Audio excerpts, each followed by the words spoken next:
ഓക്കെയാണോ? Start ചെയ്യാം. Praise the Lord.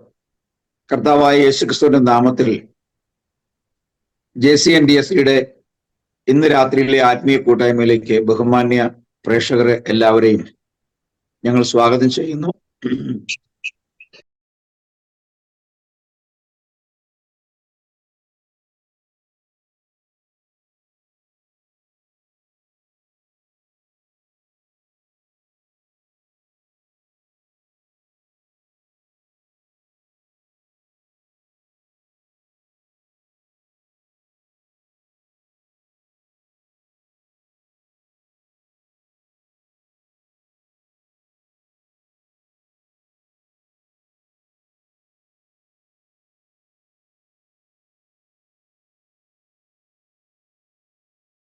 പൊതുവായി ഞങ്ങൾ നടത്തി വരാറുള്ള ബുധനാഴ്ചകളിലെയും ശനിയാഴ്ചകളിലെയും ലൈവ് വീഡിയോ സെഷനിലേക്ക് JCNDSയുടെ ബഹുമാനീയ സബ്സ്ക്രൈബേഴ്സും സഹകാരികളും ലൈക്ക് ചെയ്ത് ഞങ്ങളെ പ്രോത്സാഹിപ്പിക്കുന്നതുമായ എല്ലാവർക്കും ഇന്ന് രാത്രിയിൽ വേഗം വരുന്നവനായ യേശുക്രിസ്തുവിന്റെ നാമത്തിലുള്ള സ്നേഹവന്ദനത്തെ അറിയിക്കുന്നു.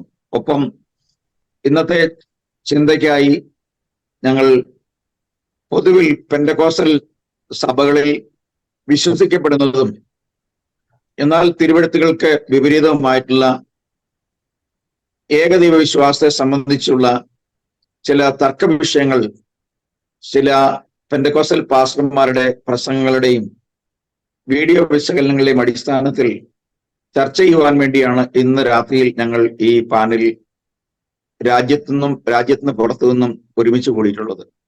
ഇന്ന് പാനലിസ്റ്റുകളായി ഇവിടെ സന്നിഹിതരായിരിക്കുന്ന brother Wilson Benjamin Dubai, brother Simon Benjamin Kochi, pastor Joy K Joseph Kochi, pastor Abraham Kutty Mumbai എന്നിവരെ ഇന്നത്തെ കൂട്ടായ്മയിലേക്ക് സ്വാഗതം ചെയ്യുന്നു. ഒരു ചെറിയ ആമുഖം പറയുകയാണെങ്കിൽ, കഴിഞ്ഞ 2-3 വർഷങ്ങളായി ബൈബിളിൽ പറയപ്പെട്ടിരിക്കുന്നതും അപ്പോസ്തലന്മാരുടെ നടപടിക്രമങ്ങളിൽ വ്യക്തമായി രേഖപ്പെടുത്തിയിട്ടുള്ളതുമായ ദൈവത്തിന്റെ സത്യസഭ ജെറുസലേമിൽ പത്രോസിന്റെ പ്രസംഗത്തോടുകൂടി ആരംഭിക്കപ്പെട്ട നാളുകളിൽ യഥാർത്ഥ സത്യസഭ ചെയ്തു വന്നിരുന്നതും വിശ്വസിച്ചു വന്നിരുന്നതുമായ കാര്യങ്ങളെ സംബന്ധിച്ച് പൊതുവിലുള്ള പെന്തക്കോസ്റ്റൽ സഭകളിൽ വ്യത്യസ്തമായ ആചാരക്രമ രീതികളാണുള്ളത് എന്നുള്ളത് ഒരുപക്ഷെ ബഹുഭൂരിപക്ഷം വരുന്ന പെന്തക്കോസ്റ്റൽ വിശ്വാസികൾക്ക് അറിവുണ്ടായിരിക്കുകയില്ല. എന്നാൽ കഴിഞ്ഞ ഏതാനും വർഷങ്ങളായി ഏകദൈവ വിശ്വാസത്തെയും പാപങ്ങളുടെ മോചനത്തിനായി യെരുസലേമിൽ ആരംഭിക്കപ്പെട്ട സഭ നിർവഹിച്ചു വന്നിരുന്ന യേശുക്രിസ്തുവിന്റെ നാമത്തിലുള്ള സ്നാനത്തെ സംബന്ധിച്ചും ഉള്ള തർക്ക വിഷയങ്ങളെ സംബന്ധിച്ച് കഴിഞ്ഞ 2-3 വർഷങ്ങളായി നിരവധി വീഡിയോകളും സംവാദങ്ങളും JCNDSയുടെ ഈ ചാനലിലൂടെ നടത്തി വന്നിരുന്നത് നിങ്ങൾക്ക് അറിവുള്ളതാണല്ലോ. എന്നാൽ ഏതാനും ഒരു മാസത്തിന് പുറകിൽ സാജുവി തോമസ് എന്ന് പറയുന്ന UPയിലുള്ള ഒരു യൂട്യൂബ് ചാനൽ നടത്തി വരുന്ന ഒരു പ്രിയ സഹോദരന്റെ ഞാനുമായി നടത്തിയ ഒരു ഇന്റർവ്യൂവിന് ശേഷം നെഗറ്റീവായും പോസിറ്റീവായും ധാരാളം കമന്റുകൾ ഞങ്ങൾക്ക് ലഭിച്ചിട്ടുണ്ട്. മാത്രമല്ല, ആ വീഡിയോ എഡിറ്റ് ചെയ്തുകൊണ്ട് ഇടുക്കി അടിമാലിയിലുള്ള ബഹുമാനപ്പെട്ട ഒരു പാസ്റ്റർ ഡേവിഡ് അടിമാലി എന്ന് പറയുന്നയാൾ അദ്ദേഹത്തിൻ്റെതായ രീതിയിൽ തൃത്വം വിശദീകരിക്കുകയും തൃത്വത്തെ സംബന്ധിച്ച് ശരിയാവണ്ണമുള്ള ഒരു ഉത്തരം പറയാൻ നിലവിലുള്ള ഒരു പെന്തക്കോസ്റ്റൽ ട്രിനിറ്റി പെന്തക്കോസ്റ്റലുകാരനും കഴിയുകയില്ലെന്നും, മാത്രമല്ല ഒരു ട്രിനിറ്റേറിയൻ പെന്തക്കോസ്റ്റുകാരന്റെ ഇടത്ത് ഒരു യഹോവയുടെ സാക്ഷിയും വലത്തൊരു യേശുനാമക്കാരനും വന്നിരുന്നാൽ ഈ രണ്ടുപേരെയും കൗണ്ടർ ചെയ്യാനുള്ള ശേഷി അവർക്കില്ലെന്നും അതിന് താൻ മാത്രമാണ് യോഗ്യനെന്നും അദ്ദേഹം പ്രസ്താവിച്ചു കണ്ടു. ഇങ്ങനെയുള്ളവരുടെ വീഡിയോകളുടെ പിന്നാലെ പോകുന്നത് ഞങ്ങളുടെ ഒരു ശീലമല്ല എങ്കിലും അദ്ദേഹത്തിന്റെ ഓഡിയൻസിന്റെ ഇടയിൽ സത്യോപദേശത്തെ തെറ്റായി പഠിപ്പിക്കുന്നത് കൊണ്ട് അദ്ദേഹം ഉന്നയിച്ചിട്ടുള്ള ഏതാനും പോയിന്റുകൾ ഇന്ന് രാത്രിയിൽ ഞങ്ങൾ ചർച്ചയ്ക്കെടുക്കുകയാണ്. ഇത് വ്യക്തിപരമായി ഡേവിഡ് അടിമാലി എന്ന സുവിശേഷകനോടോ ട്രിനിറ്റേറിയൻ പെന്തക്കോസ്റ്റൽ വിശ്വാസ പ്രമാണത്തിലുള്ള ഏതെങ്കിലും ദൈവദാസന്മാരോടോ അല്ലെങ്കിൽ അവരുടെ ശുശ്രൂഷകന്മാരിൽ ഏതെങ്കിലും വ്യക്തികളോടോ ഉള്ള ഞങ്ങളുടെ വിരോധമോ കണക്ക് തീർക്കുകയോ അല്ല എന്നുള്ള കാര്യം പ്രാഥമികമായി ഞങ്ങൾ ഓർമ്മിപ്പിക്കുകയാണ്. എന്നാൽ ഉപദേശ സംബന്ധമായ ഏത് തർക്ക വിഷയത്തെയും ആര് ചോദിച്ചാലും എപ്പോഴും പറയാൻ സന്നദ്ധമായിരിക്കണം എന്നുള്ള ദൈവവചനത്തിന്റെ അടിസ്ഥാനത്തിൽ ഇന്ന് രാത്രിയിൽ ഞങ്ങൾ ഈ ഉപദേശങ്ങളെ ഖണ്ഡിക്കുക മാത്രമാണ് ചെയ്യാൻ ഉദ്ദേശിക്കുന്നത്. ഉപദേശം പ്രസ്താവിച്ച വ്യക്തികളുമായി ഞങ്ങൾക്ക് വ്യക്തിപരമായ വിരോധമോ വൈരാഗ്യമോ ഇല്ല എന്നും അങ്ങനെയൊന്ന് പുലർത്തിക്കൊണ്ടു പോകാൻ ഞങ്ങൾ ആഗ്രഹിക്കുന്നില്ല എന്നുള്ള കാര്യവും കൂടി ഈ ഡിസ്കഷൻ അല്ലെങ്കിൽ ഈ ചർച്ചയുടെ ആമുഖമായി ഞങ്ങൾ ഓർമ്മിപ്പിക്കുകയാണ്. അതുകൊണ്ട് ഇത് ഞങ്ങളുടെ ബഹുമാന്യ ശ്രോതാക്കളുടെ വിദ്യാഭ്യാസത്തിന് അറിവിലേക്ക് മാത്രം ഉള്ളതാണെന്നും ഇത് രണ്ടും പരിശോധിച്ച് ഏത് മാർഗത്തിനാണ് തിരുവെഴുത്തുകളുടെ പിൻബലമുള്ളത് എന്ന് നിങ്ങൾ തിരിച്ചറിയുകയും ആ തിരുവെഴുത്തുകളെ നിങ്ങൾ കൃത്യമായി ഫോളോ ചെയ്യുകയാണെങ്കിൽ നിങ്ങൾക്ക് ഒരു പെന്തക്കോസ്തുകാരനോ ഒരു കത്തോലിക്കനോ ഏതെങ്കിലും ഒരു സഭാ സംഘടനയുടെ ഭാഗമായിരിക്കാൻ കഴിയുകയില്ല എന്നും നിങ്ങൾ 1-ാം നൂറ്റാണ്ടിലെ യഥാർത്ഥ അപ്പസ്തോലിക വിശ്വാസത്തിലേക്ക് നിങ്ങൾ കടന്നു വരുമെന്നും ഞങ്ങൾ പ്രത്യാശിക്കുന്നു. അതുകൊണ്ട് സത്യസുവിശേഷം യഥാർത്ഥമായി നിങ്ങളെ അറിയിച്ചുകൊണ്ട് നിങ്ങളുടെ മുമ്പാകെയും ദൈവത്തിന് മുമ്പാകെയും ലജ്ജിക്കാൻ കഴിയാത്ത വേലക്കാരായി നിൽക്കുക എന്നുള്ള ഒരു ഉദ്ദേശം മാത്രം മുൻനിർത്തിക്കൊണ്ടാണ് ഈ രാത്രിയിൽ ഞങ്ങൾ ഈ വീഡിയോയ്ക്ക് വേണ്ടി സമയങ്ങൾ വേർതിരിച്ചിട്ടുള്ളത്. അതുകൊണ്ട് ഈ രാത്രിയിൽ ഏതാനും 7 ചോദ്യങ്ങളാണ് അദ്ദേഹം മുന്നോട്ട് വെച്ചിട്ടുള്ള ചോദ്യങ്ങൾ. ഇത് കേവലം ഡേവിഡ് അടിമാലി എന്ന് പറയുന്ന ഒരു സുവിശേഷകന്റെ ചോദ്യമല്ല. ആയിരക്കണക്കിന് അല്ലെങ്കിൽ 10,000-കണക്കിന് വരുന്ന പെന്തക്കോസ്റ്റൽ തൃത്വവിശ്വാസികളുടെ ചോദ്യങ്ങളായതുകൊണ്ട് തന്നെ ഈ ചോദ്യങ്ങൾ സമൂഹത്തിൽ വ്യക്തമായി അവതരിപ്പിക്കുക എന്നുള്ള ഒരു ഉദ്ദേശം ഞങ്ങൾക്കുണ്ട്. അതുകൊണ്ട് സത്യസുവിശേഷത്തിന്റെ പ്രസംഗികളായി നിയമിക്കപ്പെട്ടിരിക്കുന്ന അല്ലെങ്കിൽ നിയോഗിക്കപ്പെട്ടിരിക്കുന്നുവെന്ന് ദൈവത്താൽ ഞങ്ങൾക്ക് ലഭിച്ചിട്ടുള്ള ആ തിരിച്ചറിവിന്റെ അടിസ്ഥാനത്തിൽ ഈ സത്യം ഇന്ന് രാത്രിയിൽ വ്യക്തമായി പ്രസ്താവിക്കേണ്ടതിന് ഞങ്ങളുടെ മുമ്പാകെ പ്രാരംഭമായി 7 ചോദ്യങ്ങളാണ് ഇന്ന് ഞങ്ങൾ മുന്നോട്ട് കൊണ്ടുവരുന്നത്. ഇന്ന് ഈ ചോദ്യങ്ങൾക്ക് ഉള്ള പ്രതികരണത്തിന്റെ അടിസ്ഥാനത്തിൽ തുടർന്ന് ഇത്തരം വീഡിയോകൾ ഇതിന്റെ തുടർച്ചയായി ചെയ്യണമോ വേണ്ടയോ എന്നുള്ള കാര്യം കൂടി പിന്നീട് ഞങ്ങൾ ആലോചിച്ച് തീരുമാനിക്കുന്ന കാര്യമായിരിക്കും. അതുകൊണ്ട് ഇന്ന് രാത്രിയിൽ ചില ചോദ്യങ്ങൾ ചോദിക്കുവാൻ ആഗ്രഹിക്കുന്നു. സമയം കൃത്യമായി പാലിക്കേണ്ടതുകൊണ്ട് ചോദ്യങ്ങൾക്ക് കൃത്യമായ മറുപടി 5 മിനിറ്റ് സമയം ഒരു ചോദ്യത്തിന് മറുപടി ധാരാളമാണ്. ആ ചോദ്യവുമായി ബന്ധപ്പെട്ടുള്ള വിഷയങ്ങളിലേക്ക് മാത്രം ഒതുങ്ങി നിന്നുകൊണ്ട് അതിന് മറുപടി പറയാൻ നിങ്ങൾ ശ്രമിക്കുമെന്ന് ഞാൻ വിചാരിക്കുന്നു. കാരണം എപ്പോഴും കൃത്യമായ മറുപടിക്ക് വേണ്ടി നമുക്ക് എടുക്കാവുന്ന തിരുവെഴുത്തുകൾ മാത്രം എടുക്കുക. അനുബന്ധ തിരുവെഴുത്തുകൾ നമുക്ക് ആവശ്യമുണ്ടെങ്കിൽ സമയത്തിന്റെ ലഭ്യത അനുസരിച്ച് ഞാൻ ചോദിക്കുന്നതായിരിക്കും. അത് നിങ്ങൾ എല്ലാവരും കൃത്യമായി ഫോളോ ചെയ്യും എന്നുള്ള വിശ്വാസത്തോടുകൂടി ഞാൻ എൻ്റെ ആദ്യത്തെ ചോദ്യം ചോദിക്കേണ്ടതിന് വേണ്ടി ബ്രദർ വിൽസൺ ബെഞ്ചമിനോട് ആണ് എൻ്റെ ചോദ്യം. ഈ ചോദ്യം എങ്ങനെയാണ്? വിശുദ്ധ യോഹന്നാന്റെ സുവിശേഷം 8:16 16:32 യേശുക്രിസ്തുവിൻ്റെതായ ഒരു സ്റ്റേറ്റ്മെന്റ് ഇങ്ങനെയാണ്: ഞാൻ ഏകനല്ല എന്ന് പറഞ്ഞു, എൻ്റെ പിതാവ് എന്നോട് കൂടെ ഉണ്ട് എന്ന് പറയുന്ന 2 സ്റ്റേറ്റ്മെന്റുകൾ നമുക്ക് കാണാൻ സാധിക്കും. ബഹുമാനപ്പെട്ട അനിൽ കൊടിത്തോട്ടം പാസ്റ്റർ ഇതാണ് ഇപ്പോൾ അവർക്ക് ആധികാരികമായി എടുക്കാൻ പറ്റുന്ന ട്രിനിറ്റിയുടെ തെളിവായി പറയുന്നു. മുൻപൊക്കെ പ്രബർക്ക മറ്റു കാര്യങ്ങൾ എടുത്തിരുന്നു. പക്ഷെ ഇതാണ് തെളിയിക്കാനായിട്ട് അദ്ദേഹം കൂടുതലായിട്ട് എടുക്കാനുള്ള ഒരു കാര്യം. അതുകൊണ്ട് ഈ 2 സ്ഥലങ്ങളിലും ഇംഗ്ലീഷിൽ ഏകൻ എന്ന പദം ഉപയോഗിച്ചിട്ടില്ല, മറിച്ച് ഐ ആം നോട്ട് എലോൺ എന്നാണ് പറഞ്ഞിട്ടുള്ളത്. എലോൺ ഏകൻ എന്ന് വെച്ചാൽ ഏകനല്ല എന്ന് വെച്ചാൽ തനിച്ചല്ല എന്നാണ് അർത്ഥമുള്ളൂ.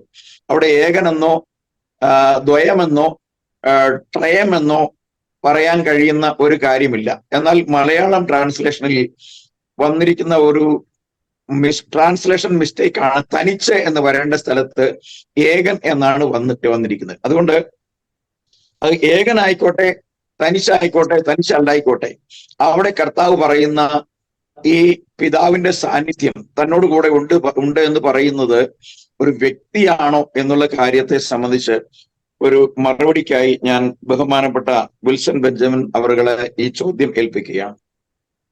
Thank you very much pastor. അത് വളരെ നല്ലൊരു ചോദ്യമാണ്.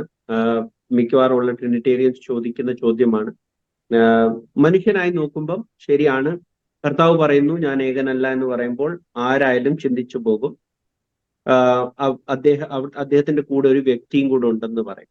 പക്ഷെ നമുക്ക് കോമൺ സെൻസ് ഉപയോഗിച്ചാൽ അറിയാൻ പറ്റും, അവിടെ ഒരു വ്യക്തി മാത്രമേ കാണുവാനുള്ളൂ, അവിടെ വേറെ ഒരു വ്യക്തിയെ കാണാനില്ല. നമ്മൾ എപ്പോഴും ഏകദൈവ വിശ്വാസത്തിൽ അടിസ്ഥാനമായി എടുക്കുന്ന ചില വാക്യങ്ങൾ ആദ്യമേ അത് ഓർമ്മിപ്പിച്ചുകൊള്ളട്ടെ. നിന്റെ ദൈവമായ കർത്താവ് ഏകൻ തന്നെ എന്ന് പുതിയ നിയമത്തിലും പഴയ നിയമത്തിലും പല സ്ഥലത്തും ദൈവം ആവർത്തിച്ച് പറയുന്നു. ദൈവം ആത്മാവാകുന്നു, ദൈവം ഒരു ആത്മാവാകുന്നു, പല പ്രവർത്തനങ്ങളാകുന്നു എന്ന് 1 കൊരിന്ത്യർ 12 പറയുന്നു. നമ്മൾ ഇപ്പോൾ ഉത്തരം പറയുന്നത് ട്രിനിറ്റേറിയൻസിലാണ്. ഇപ്പൊ ട്രിനിറ്റേറിയൻസിൽ തന്നെ 2 തരത്തിലെ ആൾക്കാരുണ്ട്. ഒന്ന്, യേശു യഹോവയാണെന്നും പക്ഷെ യഹോവ തന്നെ യഹോവ അല്ല യേശു എന്ന് പറയുന്ന ചില ആൾക്കാരുണ്ട്. അതായത് യേശുവും യഹോവയാണ്, പിതാവും യഹോവയാണ്, ആത്മാവും യഹോവയാണെന്ന് പറയുന്ന ചില ആൾക്കാരുണ്ട്. പക്ഷെ എനിക്ക് തോന്നുന്ന ഡേവിഡ് അടിമാലി ആ ഒരു ഗണത്തിലുള്ള ആളല്ല. യേശു യഹോവയല്ല എന്ന് പറയുന്ന ഒരു ആളാണ്. പക്ഷേ നമുക്കറിയാം സാത്താൻ എങ്ങനെയാണ് ആദാമിനെയും ഹവ്വയും ചതിച്ചതെന്ന്. ദൈവം ഒരു പ്രമാണം പറഞ്ഞു കഴിഞ്ഞാൽ അതിന് തൊട്ടു വിപരീതമായ പ്രമാണം പറയുക എന്നാണ് സാത്താന്റെ പ്രവർത്തനം. ദൈവം ഒരുവൻ മാത്രമേ ഉള്ളൂ എന്ന് പറഞ്ഞാൽ അതിനെ തെറ്റിച്ചു പറയുക എന്നതാണ് ദൈവത്തിന്റെ എതിരായി നിൽക്കുന്ന ആൾക്കാരുടെ ആ ഒരു പ്രമാണം. ദൈവം മാത്രമാണ് ഈ സകല സൃഷ്ടിയെയും ചെയ്തത്. അപ്പം ദൈവം ആണ് വീണ്ടെടുപ്പുകാരൻ. യശയാവിന്റെ പുസ്തകം അതിന്റെ 44-ാമത്തെ അധ്യായത്തിന്റെ 24-ാമത്തെ വാക്യത്തിൽ പറയുന്നു, നിന്റെ വീണ്ടെടുപ്പുകാരനും ഗർഭത്തിൽ നിന്ന് നിർമ്മിച്ചവനായ യഹോവ ഇപ്രകാരം അരുളി ചെയ്യുന്നു, യഹോവയായ ഞാൻ സകലവും ഉണ്ടാക്കുന്നു, ഞാൻ തന്നെ ആകാശത്തെ വിരിക്കുകയും ഭൂമിയെയും പരത്തുകയും ചെയ്തു. അപ്പോൾ നമ്മൾ കാണുന്നു വചനം ദൈവത്തോട് കൂടെയായിരുന്നു എന്ന് യോഹന്നാന്റെ സുവിശേഷം 1-ൽ പറയുന്നു എങ്കിലും ഇവിടെ വളരെ വ്യക്തമായിട്ട് പറയുന്നു ദൈവം ഒരുവൻ മാത്രമാണ്, സൃഷ്ടി ചെയ്തത് ദൈവം മാത്രമാണ്, വേറെ ഒരുവനും ദൈവത്തോടു കൂടെ സൃഷ്ടിയിൽ പങ്കുകൊള്ളുവാൻ ഇല്ല, ഒരു ആത്മാവ് ആയ ദൈവം മാത്രമേ ഉള്ളൂ. പക്ഷേ ആരാണ് ഏകനായി ഇരിക്കുന്നത് നന്നല്ല എന്ന് സൃഷ്ടിതാവായ ദൈവം പറഞ്ഞിട്ടുള്ളത്?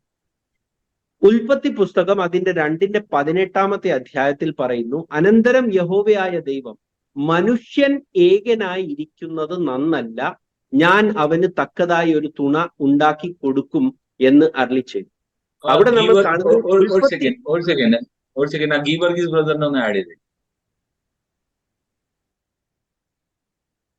അപ്പോൾ നമ്മൾ കാണുന്നു ഇവിടെ പറയുന്നു മനുഷ്യൻ ഏകനായിരിക്കുന്നത് നന്നല്ല. നമ്മൾ ട്രിനിറ്റേറിയൻസിനോട് സംസാരിക്കുമ്പോൾ നമുക്ക് ഒരു കാര്യം അറിയാം, അവരും അക്സെപ്റ്റ് ചെയ്യുന്നു യേശു പൂർണ്ണമായി ഒരു മനുഷ്യനായിരുന്നു, യേശു ദൈവമാണ് എന്ന് ഉള്ള കാര്യത്തിൽ അവർ നമ്മളോട് ഒരുമിച്ച് പറയും. നമ്മൾ പറയുന്നു ഒരു ആത്മാവേ ഉള്ളൂ, ഒരു ദൈവമേ ഉള്ളൂ എന്ന് പറയുന്നു. പിന്നെ യേശു ഈ ലോകത്തിൽ വന്നപ്പോൾ മനുഷ്യൻ, അതായത് ജഡവും രക്തവും എടുത്താണ് ഇവിടെ വന്നത് എന്ന് വളരെ വ്യക്തമായിട്ട് പറയുന്നു. അതിനുവേണ്ടിയാണ് പറയുന്നത് മനുഷ്യൻ ഏകനായി ഇരിക്കുന്നത് നന്നല്ല. നമുക്കറിയാം ആദാമിന് ഒരു തുണയെ കൊടുത്തു, ആ തുണ കാരണം മനുഷ്യൻ പാപത്തിൽ വീണു. പക്ഷേ കർത്താവ് ഈ ലോകത്തിൽ വന്നപ്പോൾ പറഞ്ഞു, പിതാവ് എന്നെ അയച്ചതുപോലെ ഞാനും നിങ്ങളെ അയക്കുന്നു എന്ന് പറഞ്ഞു. പിതാവ് എന്നെ അയച്ചതുപോലെ പിതാവ് ഇവിടെ ഈ ലോകത്തിൽ പ്രവൃത്തി ചെയ്തപ്പോൾ ഞാൻ സ്വയമേ ഒന്നും ചെയ്യുന്നില്ല, പിതാവ് എന്നിൽ വസിച്ചുകൊണ്ട് തന്റെ വേലയെ ചെയ്യുന്നു എന്ന് പറഞ്ഞ യേശു ക്രിസ്തു തന്നെ തന്റെ ശിഷ്യന്മാരെ ഈ ലോകത്തിലേക്ക് അയക്കുമ്പോൾ പറയുമ്പോൾ പിതാവ് എന്നെ അയച്ചതുപോലെ ഞാനും നിങ്ങളെ അയക്കുന്നു എന്ന് പറയുന്നു.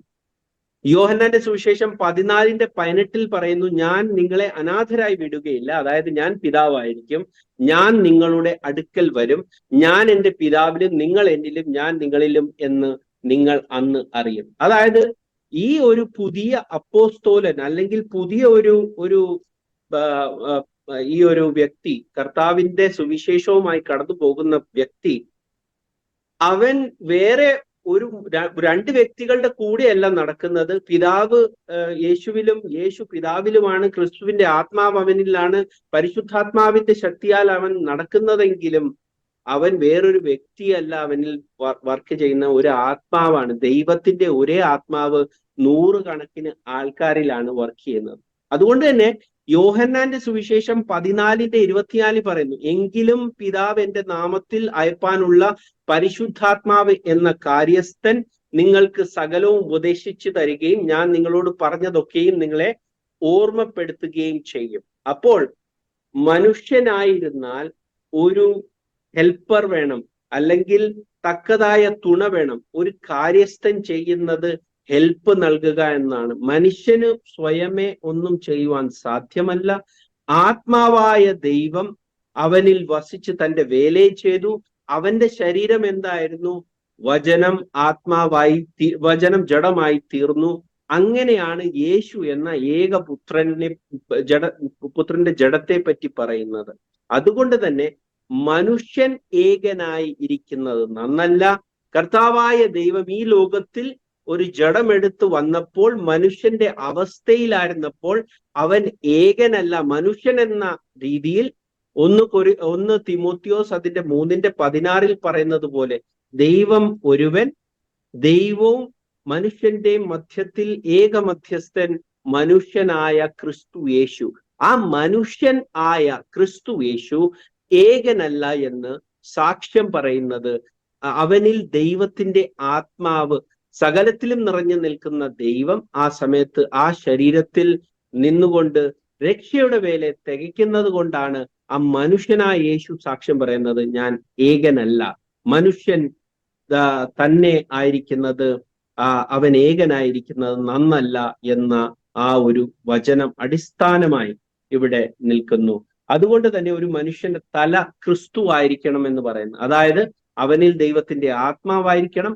അതുകൊണ്ട് തന്നെ അവൻ ഏകനല്ലാതെ ദൈവത്തിന്റെ വേലയിൽ ഈ ലോകത്തിൽ നടക്കുവാൻ സാധിക്കും. Thank you very much. ബ്രദറിന്റെ ഉത്തരം വളരെ കറക്റ്റ് ആണ്. അദ്ദേഹം ഈ ഡേവിഡ് അടിമാലി അതിനോട് ചേർത്തൊരു കാര്യം പറഞ്ഞത് ഇങ്ങനെയാണ്, വിവാഹത്തിന്റെ സമയത്ത് സ്ത്രീയും പുരുഷനും വിവാഹം കഴിച്ചതിന് ശേഷം ദേവദാസൻ പറയും, ഇനിമേൽ നിങ്ങൾ 2 അല്ല 1 അത്രേ. അവിടെ അങ്ങനെ പറയുമ്പോൾ അവർ 2 പേർക്കും ഒന്നായി തീരാൻ കഴിയുന്നത് പോലെയാണ് ദൈവവും പുത്രനും എന്ന് പറയുക. എന്നാൽ അത് ഏറ്റവും വലിയൊരു ഫലിതം, ഒരു കോമഡി എന്ന് മാത്രമേ പറയാൻ കഴിയുള്ളൂ.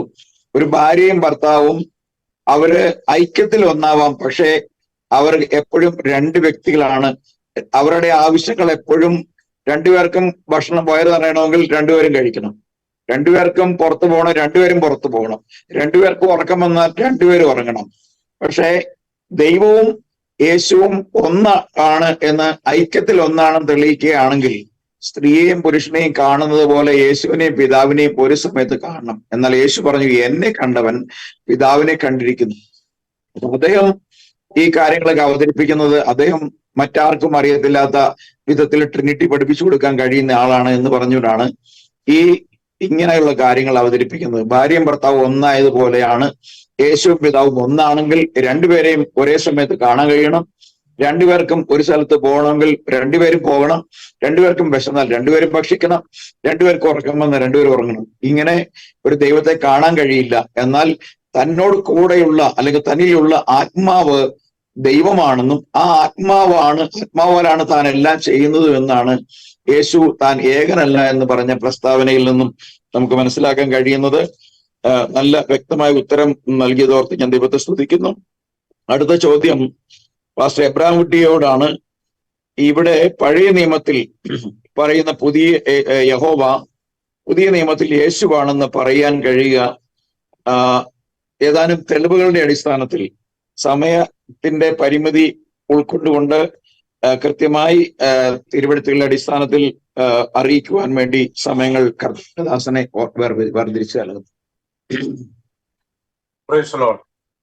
പാനലായിരിക്കുന്ന എല്ലാ മെമ്പേഴ്സിനും ഈ ഗ്രൂപ്പ് ശ്രവിക്കുന്ന, ഈ ലൈവ് ശ്രവിക്കുന്ന എല്ലാ സഹോദരി സഹോദരന്മാർക്കും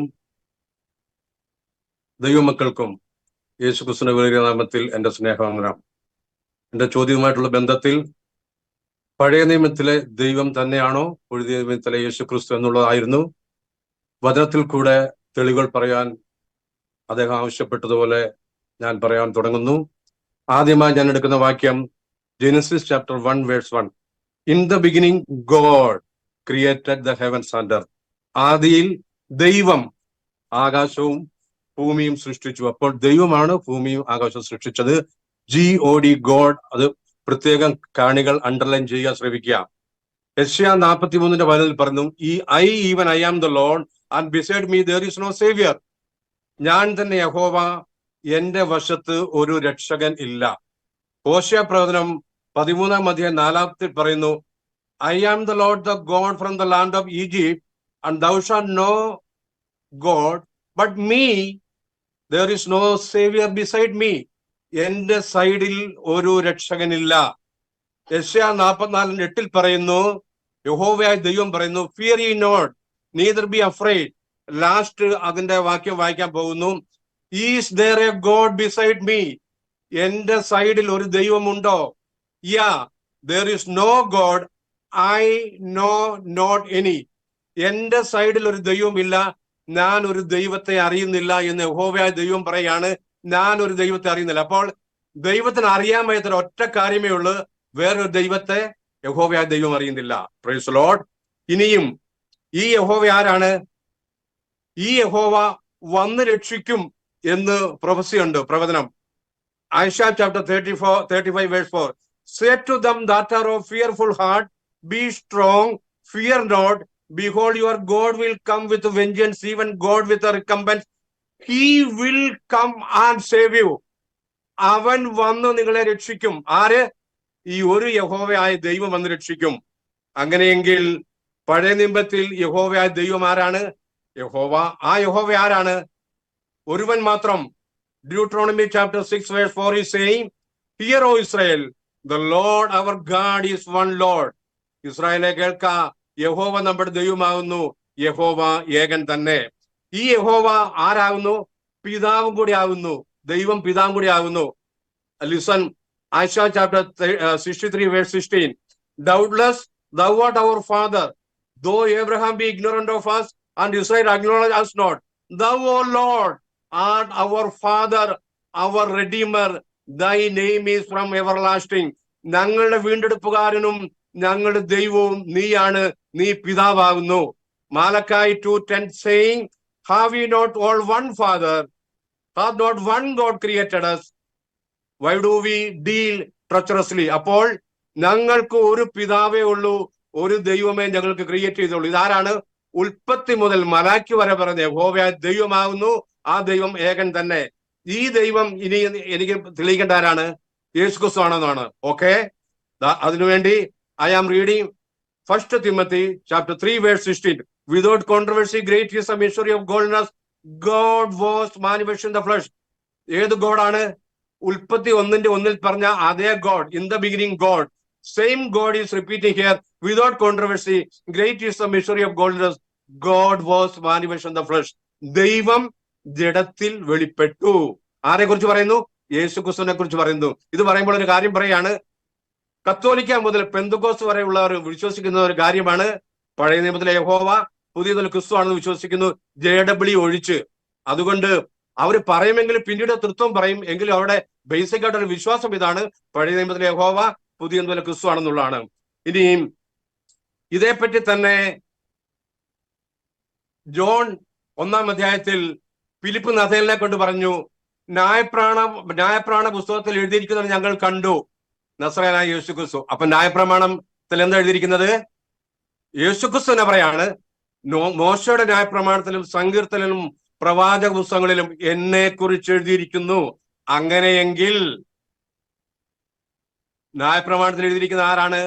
മോശ, യഹോവ യഹോവ യഹോവ അഡോണെ യാവേ എന്ന് പറയുന്ന അതേ ആ ദൈവത്തെ ഞങ്ങൾ ഇവിടെ കണ്ടിരിക്കുന്നു. അത് നസ്രത്തിലെ യേശുക്രിസ്തു ആണെന്ന് പറയുന്നു.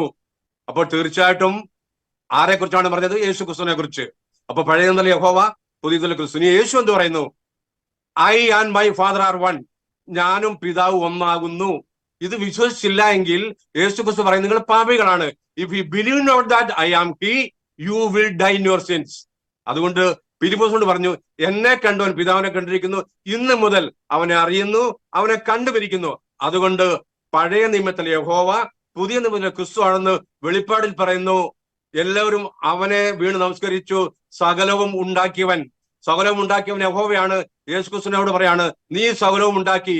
യേശുക്രിസ്തു പറയുന്നു, ഞാൻ ആദ്യൻ, ഞാൻ അന്ത്യൻ, ഞാൻ അൽഫ, ഞാൻ ഒമേഗ എന്ന് പറയുമ്പോൾ പഴയ നിയമത്തിലെ യഹോവ പറഞ്ഞ അതേ കാര്യം യേശുക്രിസ്തുവിടെ ക്ലെയിം ചെയ്യുമ്പോൾ മനസ്സിലാക്കിക്കോണം, പഴയ നിയമത്തിലെ യഹോവ പുതിയ നിയമത്തിലെ യേശുക്രിസ്തു ആണെന്ന്. ഇത് പഴയ നിയമത്തിലെ യേശുക്രിസ്തു ആണ് ദൈവം യേശുക്രിസ്തു ആണ് ദൈവം എന്ന് അറിയണമെങ്കിൽ അവന്റെ ഉള്ളിൽ പരിശുദ്ധാത്മാവ് വേണം. പരിശുദ്ധാത്മാവ് ഉള്ളവർക്ക് മാത്രമേ യേശുക്രിസ്തു യഹോവ ലോഡ് എന്ന് പറയാൻ പറ്റുകയുള്ളൂ എന്ന് 1 കൊരിന്ത്യർ 12:3 പറഞ്ഞിരിക്കുന്നു. ഇത്രയും പറഞ്ഞുകൊണ്ട് ഞാൻ എന്റെ വാക്കുകളെ ഇവിടെ ചുരുക്കുന്നു. Thank you very much pastor. വളരെ വ്യക്തമാണ്. വളരെ കൃത്യമായ തിരുവെഴുത്തുകളുടെ അടിസ്ഥാനത്തിൽ കാര്യങ്ങളെ വിശദീകരിച്ചതിന് നന്ദി. കേൾവിക്കാരെ തീർച്ചയായിട്ടും ഈ കൊട്ടേഷനുകൾ ശ്രദ്ധിച്ച് നിങ്ങൾ തെറ്റിതിരുത്തണമെന്ന് ഞങ്ങൾ അപേക്ഷിക്കുകയാണ്. മൂന്നാമത്തെ ചോദ്യം സൈമൺ വിൽസൺ ബെഞ്ചമിനോടാണ്. ഇവിടെ നാം വായിക്കുന്ന പഴയ നിയമത്തിൽ യഹോവ താൻ ഇസ്രായേലിന്റെ ഭർത്താവാണെന്ന് പറയുന്നു യെശയ്യാപ്രവചന പുസ്തകത്തിൽ. പുതിയ നിയമത്തിൽ വിശുദ്ധ പൗലോസ് യേശുവിനെ സഭയുടെ മണവാളൻ അല്ലെങ്കിൽ ബ്രൈഡ് ഗ്രൂം എന്ന് പറയുന്നു. ഇത് രണ്ടിൽ തമ്മിൽ എന്താണ് കോമൺ ആയിട്ടുള്ള പൊതുവിലുള്ള എന്താണുള്ളത്?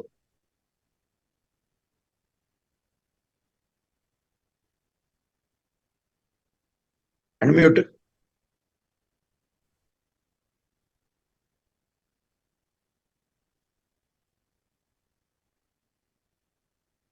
അൺമ്യൂട്ട് ചെയ്യാം.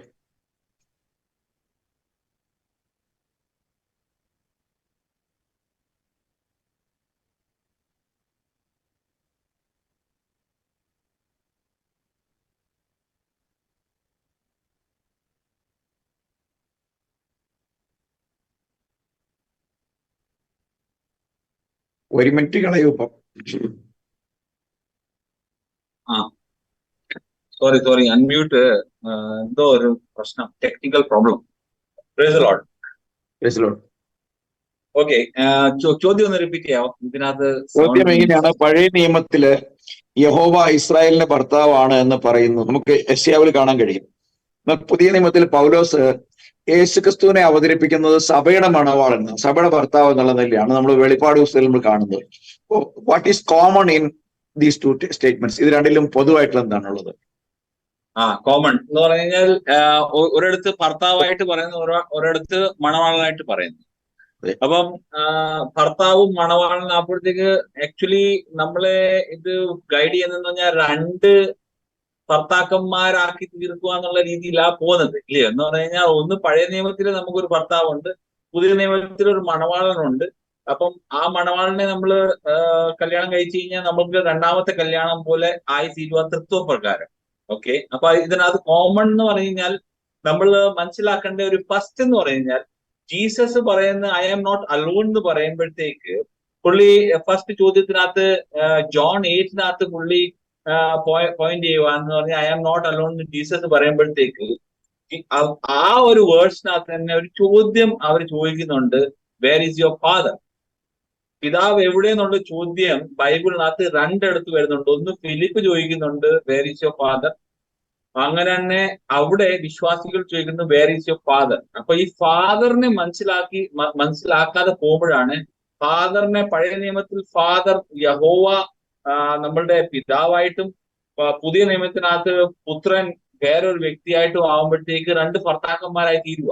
പക്ഷെ അവിടെ യേശു മറുപടി പറയുന്നതെന്ന് പറഞ്ഞു കഴിഞ്ഞാൽ, if you do not believe that I am he, ഞാൻ തന്നെ അവന്ന് വിശ്വസിച്ചില്ലെങ്കിൽ നിങ്ങൾ പാപത്തിൽ മരിക്കും എന്നാ പറഞ്ഞിരിക്കുന്നത്. എന്ന് പറഞ്ഞു കഴിഞ്ഞാൽ ബൈബിളിനകത്ത് മലയാളം ട്രാൻസ്ലേഷൻ അല്ല, അത് ഇംഗ്ലീഷ് വായിച്ചു നോക്കണം. If you do not believe I am he indeed you will die in your sins. ഞാൻ തന്നെ അവൻ. ഇത് ഒരു വേഴ്സല്ല, പഴയ നിയമത്തിൽ യഹോവ പറയുന്നുണ്ട്, ഞാൻ ഒരു സർവന്റിനെ വിടും. ആ സർവന്റ് ആരാ എന്ന് പറഞ്ഞു കഴിഞ്ഞാൽ ജഡത്തിൽ വന്ന യേശു ക്രിസ്തു ആണ് ഈ സർവന്റ്. അവിടെയും പറയുന്നത് എന്തുവാ പറയുന്നത്, ഈ നോ, ഇത് യെശയ്യാവ് 43:10 ye may know and believe me and understand that I am me. ഞാൻ അവനാണ്. ആര്? ആ സർവന്റ് ആണ്. Okay, before me there was no God formed, neither shall there be after. അപ്പം വേറൊരു ദൈവം അല്ല അത്, ആ സർവന്റ് ഞാൻ തന്നെയാണ്. അവിടെ പുതിയ നിയമത്തിൽ യേശു പറയുന്നത്, if you do not believe I am he, indeed you will die in your sins. അപ്പൊ ഇത് രണ്ടല്ല എന്നുള്ള കാര്യമാണ് ഇവിടെ നമ്മൾ നോക്കുന്നതെന്ന് പറഞ്ഞു കഴിഞ്ഞാൽ. യെശയ്യാവ് 53:5 പറയുന്നത്, 54:5 പറയുന്നത്, for your maker is your husband. നിങ്ങളെ ഉണ്ടാക്കിയവനാണ് നിങ്ങളുടെ ഭർത്താവ്. Okay, the Lord almighty is his name. Lord almighty ഇപ്പൊ മലയാളത്തിൽ ട്രാൻസ്ലേഷൻ ചെയ്യുമ്പോഴത്തേക്ക് അത് യഹോവയാണ് അവന്റെ നാമം എന്നുള്ള രീതി വരും. പക്ഷെ ദ ലോർഡ് എന്നാണ് അതിനകത്ത് പറയുന്നത്. ഈ ദ ലോർഡ് എന്നുള്ള കാര്യം ആരാ? The Lord, if you do not believe Jesus is the Lord, അത് നമ്മൾ ബിലീവ് ചെയ്യണം ടു ബി സേവ്ഡ്.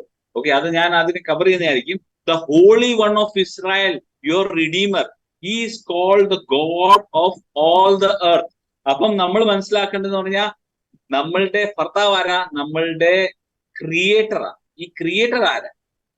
ഈ ക്രിയേറ്റർ എന്ന് പറഞ്ഞു കഴിഞ്ഞാൽ നമ്മള് വിചാരിക്കുന്നതെന്ന് പറഞ്ഞു കഴിഞ്ഞാൽ 3 പേര് ചേർന്ന് ഉണ്ടാക്കിയെന്നുള്ള രീതിയാണ് നമ്മൾ വിചാരിക്കുന്നത്. അങ്ങനെയാണെങ്കിൽ ഇവിടെ നമുക്ക് 3 ഭർത്താക്കന്മാർ ഓൾറെഡി ആയിരിക്കും. Okay, your creator. ഇപ്പൊ തത്വപ്രകാരമാണെങ്കിൽ 3 ക്രിയേറ്റർമാരാവും. ഓക്കെ, പക്ഷെ ഇവിടെ നമ്മൾ യെശയ്യാവ് 44:24 വായിക്കുമ്പോഴത്തേക്ക്, thus says the Lord thy redeemer and he that formed thee from the womb. നമ്മളെ ഉണ്ടാക്കിയത് ഹീ ആണ്. ആര് എന്ന് പറയുന്നത്? ലോർഡ് എന്ന് പറഞ്ഞാൽ ഹീ വെച്ച് അഡ്രസ് ചെയ്യുന്നത്. I am the Lord the maketh all thing that stretched forth the heaven alone. ഞാൻ മാത്രമാണ് ഉണ്ടാക്കിയിരിക്കുന്നത്, മനസ്സിലായി? And spread abroad the earth by myself. അപ്പൊ ഇവിടെ സൃഷ്ടാവ് എന്ന് പറഞ്ഞു കഴിഞ്ഞാൽ ഒരാൾ മാത്രമാണ് ഉള്ളത്.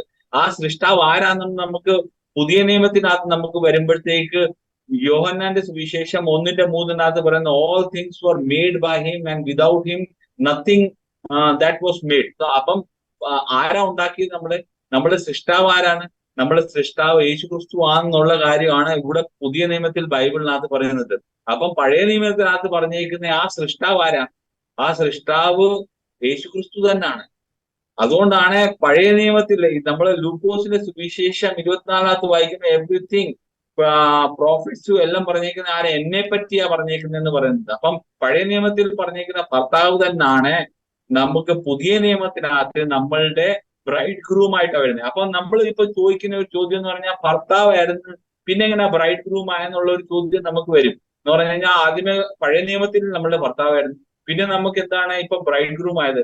അതിനുവേണ്ടി നമ്മൾ മനസ്സിലാക്കുന്നത് പറഞ്ഞാൽ, ദൈവം നമ്മളെ സൃഷ്ടിച്ചത് ദൈവത്തിന്റെ ശരീരത്തിനകത്താണ്. ഈ ശരീരത്തിൽ നിന്ന് എടുത്തിട്ടാണ് നമ്മളെ ആദത്തിന്റെ ശരീരത്തിലോട്ട് ഊതി നമ്മളുടെ ആത്മാക്കളെ അങ്ങോട്ട് ഊതിവിട്ടത്. അപ്പം അവിടെ നമ്മൾ കാണുന്നത് പറഞ്ഞാൽ, ആദം ആദ്യത്തെ മനുഷ്യനായി തീർന്നപ്പോഴത്തേക്ക് ദൈവം തുണയായിട്ട് ഹവ്വായെ എവിടുന്ന എടുത്തത്? ആദത്തിൽ നിന്ന് എടുത്തു. അവര് ഭാര്യ ഭർത്താവ്, അതാണ് ഫസ്റ്റ് ഭാര്യ ഭർത്താവിന്റെ ഒരു എക്സാമ്പിൾ വരുന്നത്. അവിടെ എങ്ങനെ ആദത്തീന്ന് ഹവ്വ വന്നുകൊണ്ട് അവർ തമ്മിൽ ഒരു ശരീരമായി തീരണമെന്നുള്ള ദൈവത്തിന്റെ ഇത് വരുന്നത്. അങ്ങനെ തന്നെ നമ്മൾ ദൈവത്തിന്റെ ശരീരത്തിൽ നിന്ന് വന്നുകൊണ്ട് നമ്മൾ ദൈവത്തിന്റെ ഭാര്യമാരാണ്, അല്ലെങ്കിൽ ദൈവം നമ്മളുടെ ഭർത്താവാണ്. പക്ഷെ ഈ ഭൂമിയിൽ വന്നപ്പോഴത്തേക്ക് നമ്മൾ പാപികളായോണ്ട്, നമ്മൾ ദൈവത്തിൽ നിന്ന് അകന്നു പോയോണ്ട്, നമ്മളെ വീണ്ടെടുക്കാൻ വേണ്ടി ആ ദൈവം ശരീരത്തിൽ വരുകയും എന്നിട്ട് നമ്മളെ ആ ശരീരത്തിലോട്ട് ചേർക്കാൻ വേണ്ടി നമ്മൾ അവന്റെ നാമത്തിൽ സ്നാനപ്പെടുമ്പം ആ ശരീരത്തോട്ട് ചേരുമ്പം പിന്നെ നമ്മള് ദൈവം നമ്മളെ ഭർത്താവായി തീരുക. ആ ഒരു പ്രോസസ്സാണ് യേശുക്രിസ്തുവിന്റെ 2ാം വരവിൽ സംഭവിക്കുന്നത്. അങ്ങനാണ് നമുക്ക് ഒരു ഭർത്താവേ ഉള്ളൂ, നമുക്ക് ഒരു കർത്താവേ ഉള്ളൂ. ആ കർത്താവാണ് നമ്മളുടെ ഭർത്താവ്, ആ ഭർത്താവാണ് നമ്മുടെ സൃഷ്ടാവ്. നമ്മളുടെ ആത്മാവിനെ സൃഷ്ടിച്ചുകൊണ്ട് അവൻ നമ്മളുടെ പിതാവായി തീരുന്നു. നമ്മളെ നമ്മളെ ഭാര്യയായിട്ട് കമ്പയർ ചെയ്യുന്നതെന്ന് പറഞ്ഞു കഴിഞ്ഞാൽ നമ്മൾ മക്കളായിട്ട് സ്നാനം വിട്ടതാണ് നമ്മൾ ഇനി ഭാര്യയായിട്ട് നമ്മളെ തിരിച്ച് ആ സ്ഥലത്തോട്ട് കൊണ്ടുവരുന്ന ഒരു പ്രോസസ്സാണ്, ആ ശരീരത്തിലോട്ട് ചേർക്കുന്ന ഒരു പ്രോസസ്സാണ്.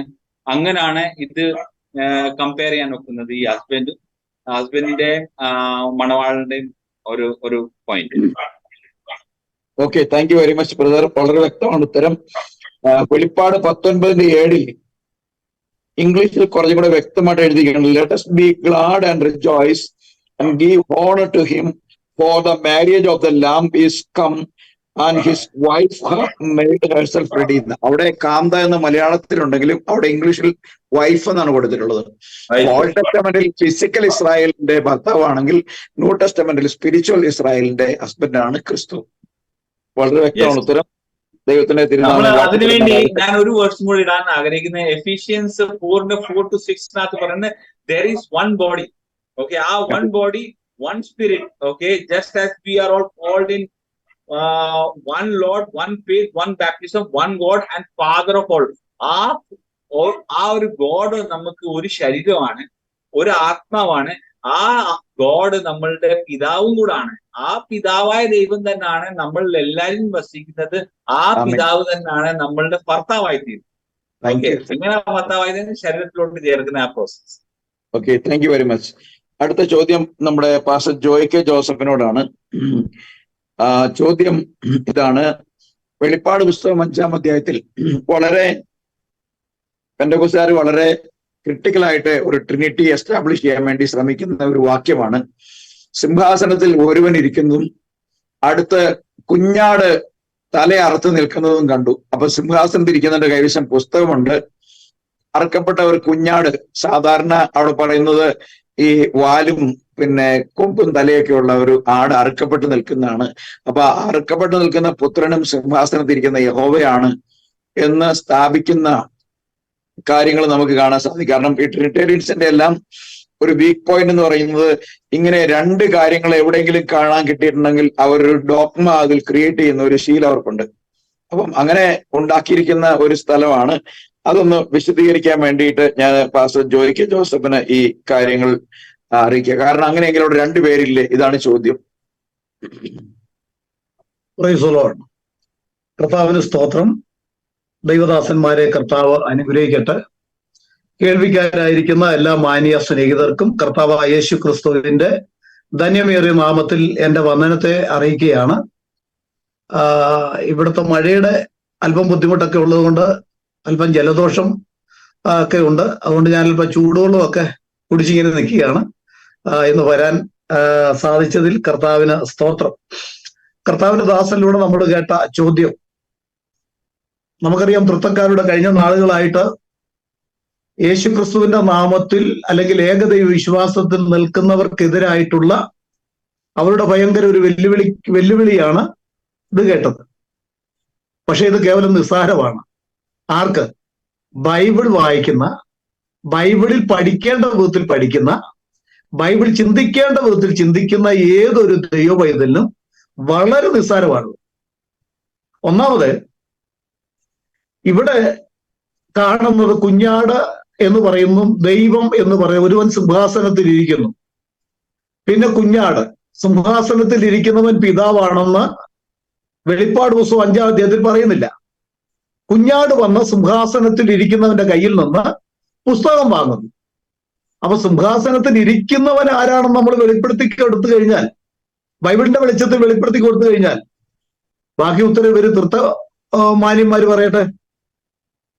അപ്പോ ഒന്നാമതായിട്ട് കുഞ്ഞാടെന്ന് പറഞ്ഞാൽ ഇവർ ചിന്തിക്കുന്നത് പോലെ 4 കാലും 1 വാലും വെച്ചുകൊണ്ട് മേ എന്ന് പറഞ്ഞ് അലയ്ക്കുന്ന ഒരു കുഞ്ഞാടല്ല ബൈബിൾ പഠിപ്പിക്കുന്ന കുഞ്ഞാട്. അതൊരു ആലങ്കാരിക ഭാഷയാണ്. എന്ന് പറഞ്ഞാൽ അതിന്റെ അർത്ഥം പുത്രൻ എന്ന് ചിന്തിക്കാം, വീണ്ടെടുപ്പ് എന്ന് ചിന്തിക്കാം. എന്ന് പറഞ്ഞാൽ ദൈവത്തിന്റെ രക്ഷണീയ പദ്ധതി എന്ന് മാത്രമേ അതിനർത്ഥമുള്ളൂ. ദൈവത്തിന്റെ രക്ഷണീയ പദ്ധതിയെ പഴയ നിയമകാലത്ത് മനുഷ്യന്റെ രക്ഷയ്ക്ക് വേണ്ടി യാഗമാകുന്ന കുഞ്ഞാടിനെ ഒന്ന് എടുത്ത് കാണിച്ചിരിക്കുന്നു. ആ കുഞ്ഞാടായി കടന്നു വന്നത് ആരാണെന്നാണ് നമ്മൾ മനസ്സിലാക്കേണ്ടത്. ബൈബിൾ പഠിക്കുന്ന കർത്താവിന്റെ ദാസൻ 5 മിനിറ്റ് തന്നിട്ടുള്ളൂ, ഇനി അതിനു മുമ്പ് നിർത്തണമല്ലോ എന്നുള്ളത് കൊണ്ട് ഞാൻ പെട്ടെന്ന് ഓടിച്ചു പറയുകയാണ്. ഒന്നാമതായിട്ട് സർവശക്തനായ ഏക ദൈവം രക്ഷകനും കൂടെയാണ്.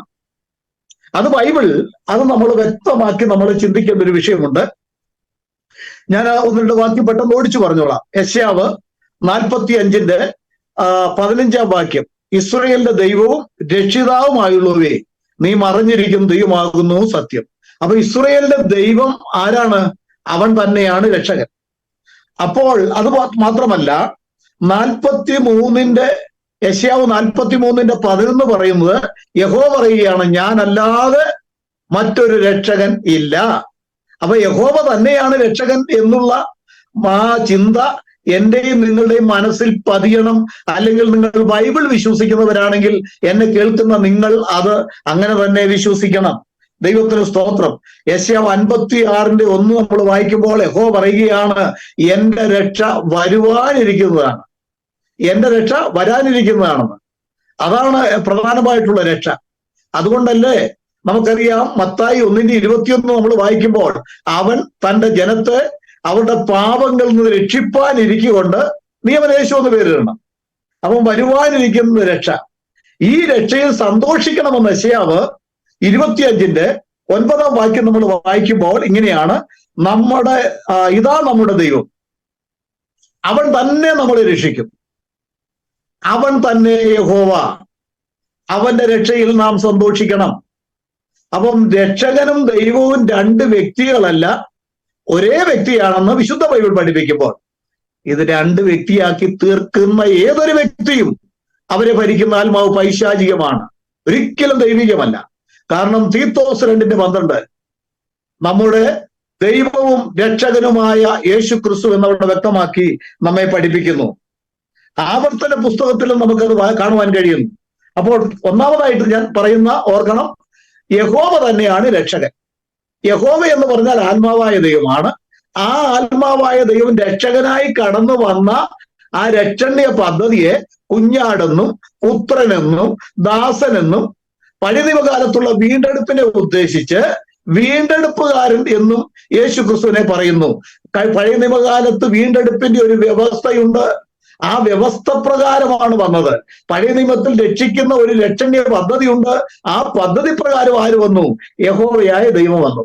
ഇനി രണ്ടാമത്തെ പോയിന്റ് അതുകൂടെ പറഞ്ഞങ്ങ് നിർത്തിയേക്കാം.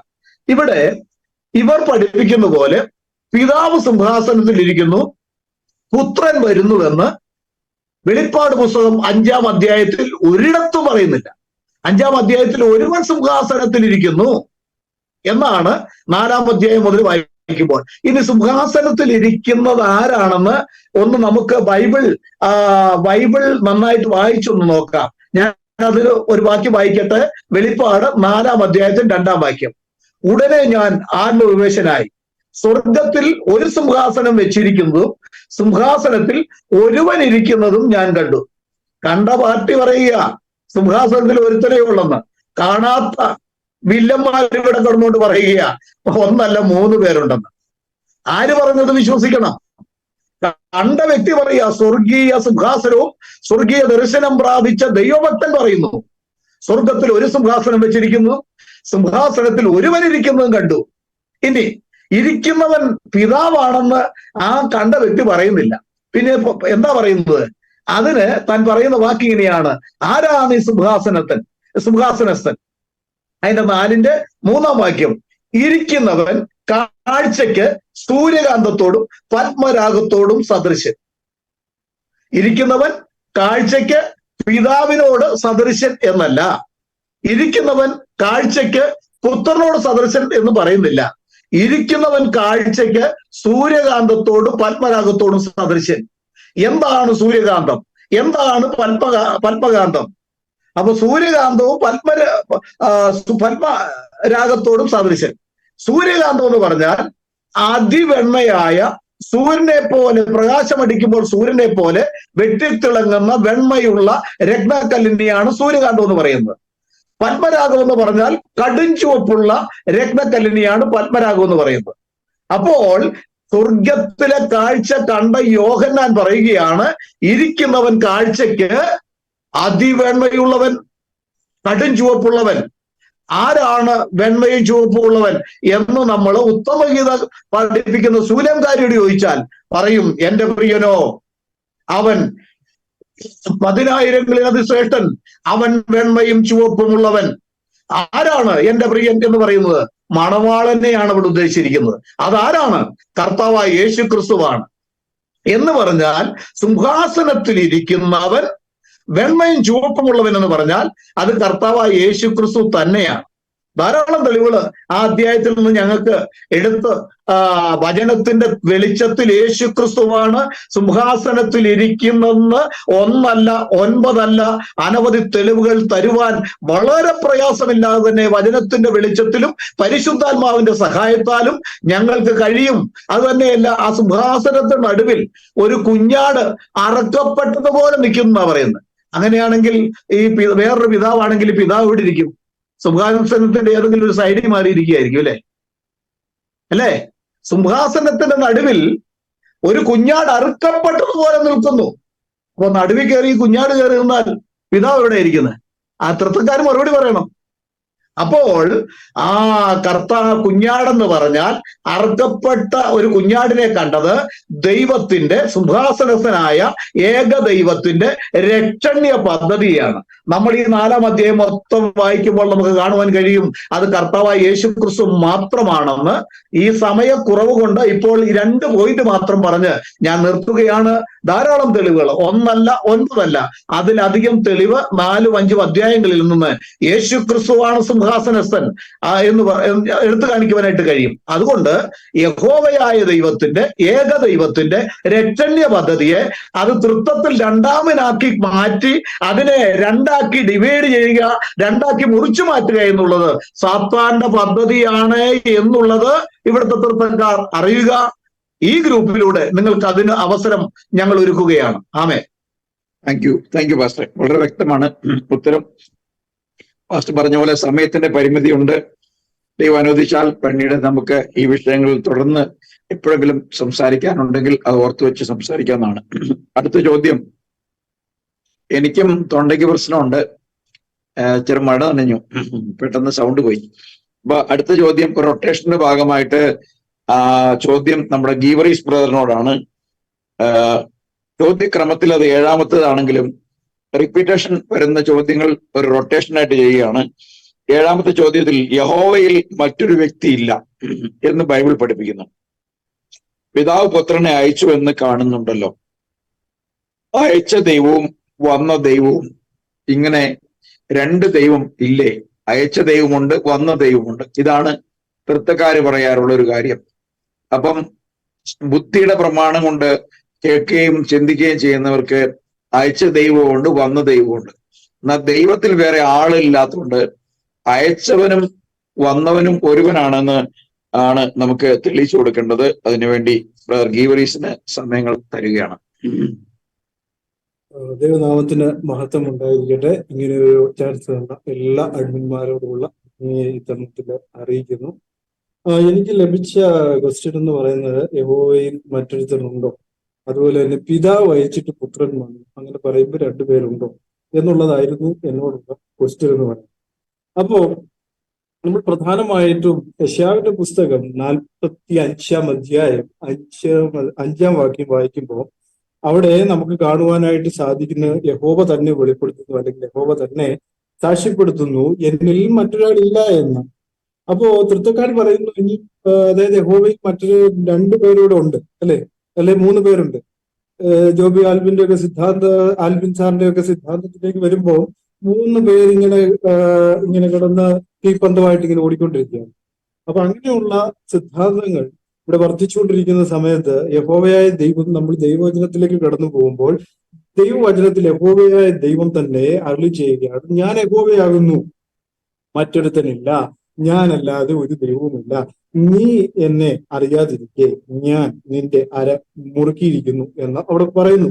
അപ്പൊ മറ്റൊരുത്തനില്ല എന്ന് യഹോവ തന്നെ സാക്ഷ്യപ്പെടുത്തുന്ന വാക്യമാണ് നമ്മളവിടെ വായിച്ചത്. അപ്പൊ യഹോവ സാക്ഷ്യപ്പെടുത്തുമ്പോൾ ഇവിടുത്തെ തൃത്വക്കാർ പറയാണ് 3 വ്യക്തികളാണ്. ഈ 3 വ്യക്തികൾ വരുമ്പോ ഈ 3 വ്യക്തിത്വങ്ങൾ, ഇവർ പറയുന്ന 3 വ്യക്തിത്വങ്ങൾക്കും ദൈവത്വം ഉണ്ട്, ഇല്ലെന്ന് നമുക്ക് പറയാതിരിക്കാൻ ഒക്കത്തില്ല. കാരണം യേശു ക്രിസ്തുവിനെ നമുക്ക് തോമസ് അപ്പോസ്തലൻ വിളിച്ചത് എന്റെ കർത്താവും എന്റെ ദൈവവുമായുള്ളവേ എന്നാണ് വിളിച്ചത്, അല്ലെ? അത് ആർക്കെങ്കിലും മാറ്റുവാൻ കഴിയുമോ? അതുപോലെ തന്നെ പൗലോസ് അപ്പോസ്തലൻ വിളിച്ചത് മഹാദൈവവും. അതുപോലെ തന്നെ നമ്മുടെ യോഹന്നാൻ അപ്പോസ്തലൻ വിളിച്ചത് എന്താണ്? സത്യദൈവവും. അപ്പം അങ്ങനെ നമ്മൾ നോക്കുമ്പോൾ പിതാവായ ദൈവമുണ്ട്, പുത്രനായ ദൈവമുണ്ട്. അപ്പം ഇവരെല്ലാം വ്യക്തികളാക്കിയിരിക്കുകയാണ്. അത് അവരുടെ നിഗമനം മാത്രമാണ്. ദൈവത്തെക്കുറിച്ച് അവർ തന്നെ ഉണ്ടാക്കിയെടുത്ത ചില നിരൂപണങ്ങൾ മാത്രമാണ്. അതുപോലെ തന്നെ നമ്മൾ പഠിക്കും, അവൻ ആ അക്ഷരാർത്ഥത്തിൽ 25, അതായത് യെശയ്യാവിന്റെ പുസ്തകം 25ന്റെ 29 നമ്മൾ വായിക്കുമ്പോൾ അവിടെ എഴുതിയിരിക്കുന്ന അവൻ വന്ന് നമ്മളെ രക്ഷിക്കുമെന്ന് പറയുന്ന ഒരു ഭാഗമുണ്ട്. അപ്പൊ യഹോവ തന്നെയാണ് യേശു ക്രിസ്തു എന്നുള്ള കാര്യവും നമ്മൾ എന്ത് ചെയ്യുക, അവിടെ ആ വാക്യത്തിലൂടെ ഞാൻ ആ വാക്യം നിങ്ങളുടെ അറിവിന് വേണ്ടി വായിക്കുകയാണ്. യെശയ്യാവിന്റെ പുസ്തകം 25-ാം അധ്യായം അതിന്റെ 9-ാമത്തെ വാക്യം. അന്നാളിൽ ഇതാ നമ്മുടെ ദൈവം, അവനത്രേ നാം കാത്തിരിക്കുന്നത്, അവൻ നമ്മെ രക്ഷിക്കും, അവൻ തന്നെ യഹോവ, അവനത്രേ നാം കാത്തിരിക്കുന്നത്, അവന്റെ രക്ഷയിൽ നമുക്ക് ആനന്ദിച്ച് സന്തോഷിക്കാം എന്ന് പറയുന്നു. അപ്പൊ ഇതിന്റെ വാക്യമായിട്ടാണ് ലൂക്കോസിന്റെ സുവിശേഷം 2-ാം അധ്യായം അതിന്റെ 11-ാമത്തെ വാക്യം കിടക്കുന്നത്. നമുക്കത് വായിക്കുമ്പോൾ കാണാം. ലൂക്കോസിന്റെ സുവിശേഷം 2:11 രേഖപ്പെടുത്തിയിരിക്കുന്ന എങ്ങനെയാണ്? കർത്താവായ യേശു ക്രിസ്തു എന്ന രക്ഷിതാവ് ഇന്ന് ദാവീദിന്റെ പട്ടണത്തിൽ നിങ്ങൾക്കായി ജനിച്ചിരിക്കുന്നു എന്ന് അവിടെ രേഖപ്പെടുത്തിയിരിക്കുന്നു. അപ്പൊ യഹോവയും യേശു ക്രിസ്തു ഒരാളാണ് എന്നുള്ള കാര്യമാണ്. അത് രണ്ടാമത്തെ ഒരാളാണെങ്കിൽ അത് രണ്ടാമത്തെ ദൈവമായി പോകും എന്നുള്ള കാര്യം വളരെ വ്യക്തമാണ്. അപ്പോ മറ്റൊരുത്തരില്ല എന്ന് യഹോവ സാക്ഷ്യപ്പെടുത്തുമ്പോൾ തന്നെ ഇവിടെ തൃത്വക്കാർ ചെയ്യുന്നത് എന്താണ്? രണ്ടാമതൊരു വ്യക്തിത്വത്തെ ഉണ്ടാക്കിയെടുക്കുകയാണ്. അത് നമ്മൾ റോമർക്ക് എഴുതിയ ലേഖനത്തിൽ പൗലോസ് അപ്പോസ്തലൻ ഇതിനെക്കുറിച്ച് രേഖപ്പെടുത്തിയിരിക്കുന്നത് നമുക്ക് കാണാൻ കഴിയുന്നു. റോമർക്ക് എഴുതിയ ലേഖനം 1-ാം അധ്യായം അതിന്റെ 22-ാമത്തെ വാക്യം വായിക്കുമ്പോൾ അവിടെ നമ്മൾ കാണുന്നു, അക്ഷയനായ ദൈവത്തിന്റെ തേജസ്സിനെ അവർ ക്ഷമയുള്ള മനുഷ്യൻ, പക്ഷി, നാൽക്കാലി, ഇഴജാതി എന്നിവയുടെ രൂപസദൃശ്യങ്ങളായി മാറ്റിക്കളഞ്ഞു. അപ്പോ പണ്ടൊക്കെ ഞാൻ ഒരു ഓർത്തഡോക്സുകാരനായതുകൊണ്ട് എന്റെ വീട്ടിലൊക്കെ പണ്ടൊരു വലിയ ഫോട്ടോ ഉണ്ടായിരുന്നു. ആ ഫോട്ടോയ്ക്ക് അത് 3 പേര് ഇങ്ങനെ ഇരിക്കുകയാണ്. പ്രായമുള്ളൊരു മനുഷ്യൻ, അതായത് വൃദ്ധനായ ഒരു മനുഷ്യൻ, രണ്ടാമതൊരു ചെറുപ്പക്കാരനായ ഒരു മനുഷ്യൻ ഇരിക്കുന്നു, മൂന്നാമതൊരു പ്രാവ് ഇരിക്കുന്നു. അപ്പൊ ഇവരുടെ എല്ലാം നിരൂപണം എന്താണ്? 3 പേരുണ്ട്. അതാണ് അങ്ങനെ ആ ഫോട്ടോയിൽ എഴുതിയിരിക്കുന്നത്. ഏതോ ചിത്രകാരന്റെ ഏതോ വർണ്ണനയാണ്. ദൈവം അങ്ങനെയൊന്നും അല്ല. അതാണ് അപ്പോസ്തല പ്രവൃത്തികൾ നമ്മൾ വായിക്കുമ്പോൾ 17-ാം അധ്യായം 29-ാമത്തെ വാക്യം വായിക്കുമ്പോൾ അവിടെ നമുക്ക് കാണാൻ കഴിയുന്നു. 29-ാമത്തെ വാക്യത്തിൽ രേഖപ്പെടുത്തി വെച്ചിരിക്കുകയാണ്, നാം ദൈവത്തിന്റെ സന്താനം എന്ന് വരികയാൽ ദൈവം മനുഷ്യന്റെ ശില്പവിദ്യയെ സങ്കല്പവും കൊണ്ട് കൊത്തി തീർക്കുന്ന പൊന്ന്, വെള്ളി, കല്ല് എന്നിവയുടെ സാദൃശ്യമെന്ന് നിരൂപിക്കേണ്ടതല്ല. അപ്പം നിരൂപിക്കാൻ പാടില്ല, ദൈവം അങ്ങനെ ഇരിക്കുന്നെന്ന് നിരൂപിക്കാൻ പാടില്ല എന്നാണ് അവിടെ പൗലോസ് അപ്പോസ്തലൻ നന്നായിട്ട് വാൺ ചെയ്യുന്നത് നമുക്ക് കാണുവാനായിട്ട് സാധിക്കുന്നു എന്നുള്ളതാണ്. ഇപ്പൊ എഫേസ്യർക്ക് എഴുതിയ ലേഖനം 4:6 നമ്മൾ വായിക്കുമ്പോൾ 4:6 6-ാം വാക്യത്തിൽ വരുമ്പോൾ എല്ലാവരിലും കൂടി വ്യാപരിക്കുന്നവനും എല്ലാവരിലും ഇരിക്കുന്നവനുമായി എല്ലാവർക്കും ദൈവവും പിതാവുമായവൻ ഒരുവൻ. പക്ഷേ തൃത്തക്കാരി പറയുകയാണെങ്കിൽ അവിടെ 3 പേരുണ്ട്, അല്ലെ? 3 പേരെന്ന് എഴുതണമായിരുന്നു. പൗലോസ് അപ്പോസ്തലൻ എഴുതുമ്പോൾ അവിടെ 3 പേരെന്ന് എഴുതണമായിരുന്നു. 3 പേരെന്ന് എഴുതിയില്ല, ഒരുവൻ എന്ന് മാത്രമേ അവിടെ എഴുതിയിട്ടുള്ളൂ. അപ്പൊ പിന്നെ എങ്ങനെ 3 പേർക്ക് വന്നു? അതും വളരെ ചിന്തിക്കേണ്ട ഒരു വസ്തുത തന്നെയാണ് എന്നുള്ള കാര്യം ഞാൻ ഇത്തരണത്തില് ഓർപ്പിക്കുന്നു. അപ്പോ അവിടെ 3 പേരുണ്ടോ? ഒരിക്കലുമില്ല. ഒരാളെ കുറിച്ച് അവിടെ പറയുന്നുള്ളൂ എന്നുള്ള കാര്യം നമ്മൾ മനസ്സിലാക്കുന്നു. അപ്പോ ഇനി ഞാൻ ചിന്തിക്കാൻ പോകുന്നത് ഒരു കാര്യം കൂടി എന്നോട് ചോദിച്ചു. കാരണം പിതാവ് അയച്ചിട്ട് പുത്രൻ വന്നു എന്നതിനെ കുറിച്ചുള്ള മറുപടിയാണ് ഞാൻ തരാൻ പോകുന്നത്. പിതാവ് അയച്ചു പുത്രൻ വന്നു എന്ന് പറയുമ്പോൾ, പിതാവ് എന്ന് പറയുമ്പോൾ ദൈവത്വത്തെയാണ് ഒന്ന് കാണിക്കുന്നത്. രണ്ടാമത്തേത് അവൻ സകല ജഡങ്ങളുടെ ഉടയവനാണെന്നും അതുപോലെ തന്നെ അതായത് സകല സൃഷ്ടികളുടെയും നിർമ്മാതാവ് അല്ലെങ്കിൽ സകല സൃഷ്ടികളെയും ഉണ്ടാക്കിയത് അവന്റെ കൈകൾ കൊണ്ടാണ്, അവനാണ് സകലത്തിന്റെ ഉടയവൻ എന്ന അർത്ഥത്തിലാണ് പിതാവ് എന്ന് ദൈവത്തെ വിളിച്ചിരിക്കുന്നത്, അല്ലെ? സകല സൃഷ്ടികളിൽ മേലും വാഴുന്ന രാജാവായി അവൻ വാഴുന്നത് കൊണ്ടാണ് അവനെ പിതാവ് എന്ന് വിളിക്കുന്നത്, അല്ലാതെ വെറുതെ അല്ല. പുത്രൻ എന്ന് പറയുമ്പോൾ നമ്മൾ ശ്രദ്ധിക്കേണ്ട ഒരു കാര്യം, ദൈവത്തിന്റെ വീണ്ടെടുപ്പുമായി ബന്ധപ്പെട്ടാണ് ദൈവത്തെ പുത്രൻ എന്ന് വിളിക്കുന്നത്. അപ്പോ രണ്ട് കാര്യങ്ങളാണ് അവിടെ കാണുന്നത്. പിതാവ്, പുത്രൻ എന്ന് പറയുമ്പോൾ എന്തുകൊണ്ട് ദൈവം പുത്രത്വത്തിലേക്ക് മാറ്റപ്പെടുന്നു എന്ന് ചോദിച്ചു കഴിഞ്ഞാൽ, എബ്രായർക്ക് എഴുതിയ ലേഖനത്തിൽ പറയുന്നു, മക്കൾ ജഡരക്തങ്ങളോട് കൂടിയവരായതുകൊണ്ട് അവനും അവരെ പോലെ ആയി എന്ന് അവിടെ രേഖപ്പെടുത്തിയിരിക്കുന്നു. അപ്പൊ അതിൽ നമ്മൾ മനസ്സിലാക്കേണ്ട കാര്യം എന്താണ്? ദൈവം ജഡത്തിൽ വെളിപ്പെടുകയായിരുന്നു. തിമോത്തിയില് പൗലോസ് അപ്പോസ്തലൻ അങ്ങനെ തന്നെയാണ് രേഖപ്പെടുത്തുന്നത്. ദൈവത്തിന്റെ ജഡത്തിലുള്ള വെളിപ്പാടായിട്ടാണ് യേശു ക്രിസ്തുവിനെ രേഖപ്പെടുത്തി വെച്ചിരിക്കുന്നത്. അപ്പൊ മനുഷ്യകുലത്തിന്റെ, അതായത് വീണുപോയ മനുഷ്യകുലത്തിന്റെ രക്ഷയ്ക്ക് വേണ്ടിയാണ് അവൻ പുത്രനായിട്ട് ഭൂമിയിലേക്ക് ഇറങ്ങി വന്നത്, അല്ലേ? അങ്ങനെയാണ് അതിനെക്കുറിച്ച് നമുക്ക് കാണുവാനായിട്ട് സാധിക്കുന്നു എന്നുള്ളതാണ്. അപ്പോ പിതാവ് അയച്ചിട്ട് പുത്രൻ വന്നു എന്ന് അവിടെ രേഖപ്പെടുത്തിയിരിക്കുന്ന കാര്യം, നമ്മുടെ ദൈവമായ കർത്താവ് ഒരു കാര്യം ചെയ്യണമെങ്കിൽ അവൻ അവന്റെ വചനത്തിലൂടെ ഒരു കാര്യം ചെയ്യത്തുള്ളൂ. വചനമാണ് അവന്റെ എല്ലാം. വചനം എന്ന് പറയുമ്പോൾ അവന്റെ പ്രമാണം, അവന്റെ ഉപദേശം, അതുപോലെ തന്നെ അവന്റെ വാൾ എന്നൊക്കെ പല വാക്കുകൾ അതിൽ ഉപയോഗിച്ചിട്ടുണ്ട്. അപ്പൊ ആ വചനം അവൻ ഒരിക്കൽ അയച്ചു, പ്രവാചകന്മാരിലൂടെ അരുളപ്പാടായിട്ട് അയച്ചു. എന്താണ്? പുത്രൻ വന്ന് വിടുവിക്കും എന്നുള്ള കാര്യത്തെക്കുറിച്ച് നേരത്തെ തന്നെ രേഖപ്പെടുത്തി വെച്ചിട്ടുണ്ട്. അതിന്റെ നിവർത്തി നടന്നു എന്നാണ് യേശു ക്രിസ്തു അവിടെ രേഖപ്പെടുത്തുന്നത്. അങ്ങനെ ആയിരുന്നെങ്കിൽ യേശു ക്രിസ്തു അങ്ങനെയല്ല, രണ്ടാമത്തെ വ്യക്തിത്വമാണ് യേശു ക്രിസ്തു എങ്കിൽ ഫിലിപ്പോസ് ചോദിച്ചതിന് എന്തുകൊണ്ട് പറഞ്ഞില്ല പിതാവിനെ ഒന്ന് കാണിച്ചു തരണമെന്ന് പറഞ്ഞപ്പോൾ എന്താണ് യേശുക്രിസ്തു പറഞ്ഞ മറുപടി? ഞാൻ ഇത്രയും നാളും നിന്റെ കൂടെ ഇരുന്നിട്ട് നീ എന്നെ അറിയുന്നില്ലയോ ഫിലിപ്പോസ് എന്നാണ് ചോദിച്ചത്. അതായത് പിതാവ് മേളിലാണെന്നോ അല്ലെങ്കിൽ സ്വർഗത്തിലാണെന്നോ ഒന്നും ഉത്തരം പറഞ്ഞതായിട്ട് നമുക്ക് കാണാനായിട്ട് സാധിക്കുന്നില്ല. അങ്ങനെയായിരുന്നെങ്കിൽ അതൊരു വ്യക്തിത്വമാണെന്ന് യേശുക്രിസ്തു പറയുകയാണ്, സ്വർഗത്തിലുണ്ട് എന്ന് പറയുമായിരുന്നെങ്കിൽ നമുക്ക് പറയാറുന്ന ഒരു വ്യക്തിത്വമാണ്, അല്ലെ? ആദ്യത്തെ, ഒന്നാമത്തെ, രണ്ടാമത്തെ വ്യക്തിത്വമാണ്. ഒരിക്കലും യേശുക്രിസ്തു അങ്ങനെ പറഞ്ഞിട്ടുമില്ല, പഠിപ്പിച്ചിട്ടില്ല. പൗലോസ് അപ്പോസ്തലൻ അങ്ങനെ രേഖപ്പെടുത്തിയിട്ടില്ല. പിതാവായ ഏക ദൈവമേ നമുക്കുള്ളൂ എന്ന് വളരെ വ്യക്തമായിട്ട് രേഖപ്പെടുത്തിയിരിക്കുന്നു. അതുപോലെ തന്നെ പുത്രത്വം എന്ന് പറയുന്നത് എന്തിനാണ്? വീണ്ടെടുപ്പിന് വേണ്ടിയാണ്. അതായത് യെശയ്യാവിന്റെ പുസ്തകം നമ്മൾ വായിക്കുമ്പോൾ 9-ാം അധ്യായം 6 വാക്യം, യെശയ്യാവ് 9:6 രേഖപ്പെടുത്തിയിരിക്കുകയാണ്, നമുക്കൊരു ശിശു ജനിച്ചിരിക്കുന്നു, നമുക്കൊരു മകൻ നൽകപ്പെട്ടിരിക്കുന്നു, ആധിപത്യം അവന്റെ തോളിലിരിക്കും, അവന് അത്ഭുത മന്ത്രി, ധീരനാം ദൈവം, നിത്യപിതാവ്, സമാധാന പ്രഭു എന്ന പേർ വിളിക്കപ്പെടും. അപ്പോ അവിടെ രേഖപ്പെടുത്തിയിരിക്കുകയാണ് ഒരു മകൻ. അതായത് ന്യായപ്രമാണം പൂർത്തീകരിക്കുവാൻ ദൈവത്തിനൊരു മകനെ ആവശ്യമുണ്ട്. അപ്പൊ പൗലോസ് അപ്പോസ്തലൻ പറയുന്നു, എല്ലാവരും ഒരുപോലെ തെറ്റിപ്പോയി, എല്ലാവരും പാപത്തിന്റെ കീഴിലായിരുന്നു. അപ്പോൾ ആ പാപത്തിന്റെ കീഴിൽ പാപം ചെയ്യാത്ത ഒരു മകനെ ദൈവം ആഗ്രഹിച്ചിരുന്നു. പക്ഷേ അത് ദൈവത്തിന് കഴിഞ്ഞില്ല. കാരണം മോശയെ നോക്കി, പല പ്രവാചകന്മാരെ നോക്കി, പക്ഷെ അവരെ ആരെയും യോഗ്യരായിട്ട് ദൈവം കണ്ടില്ല.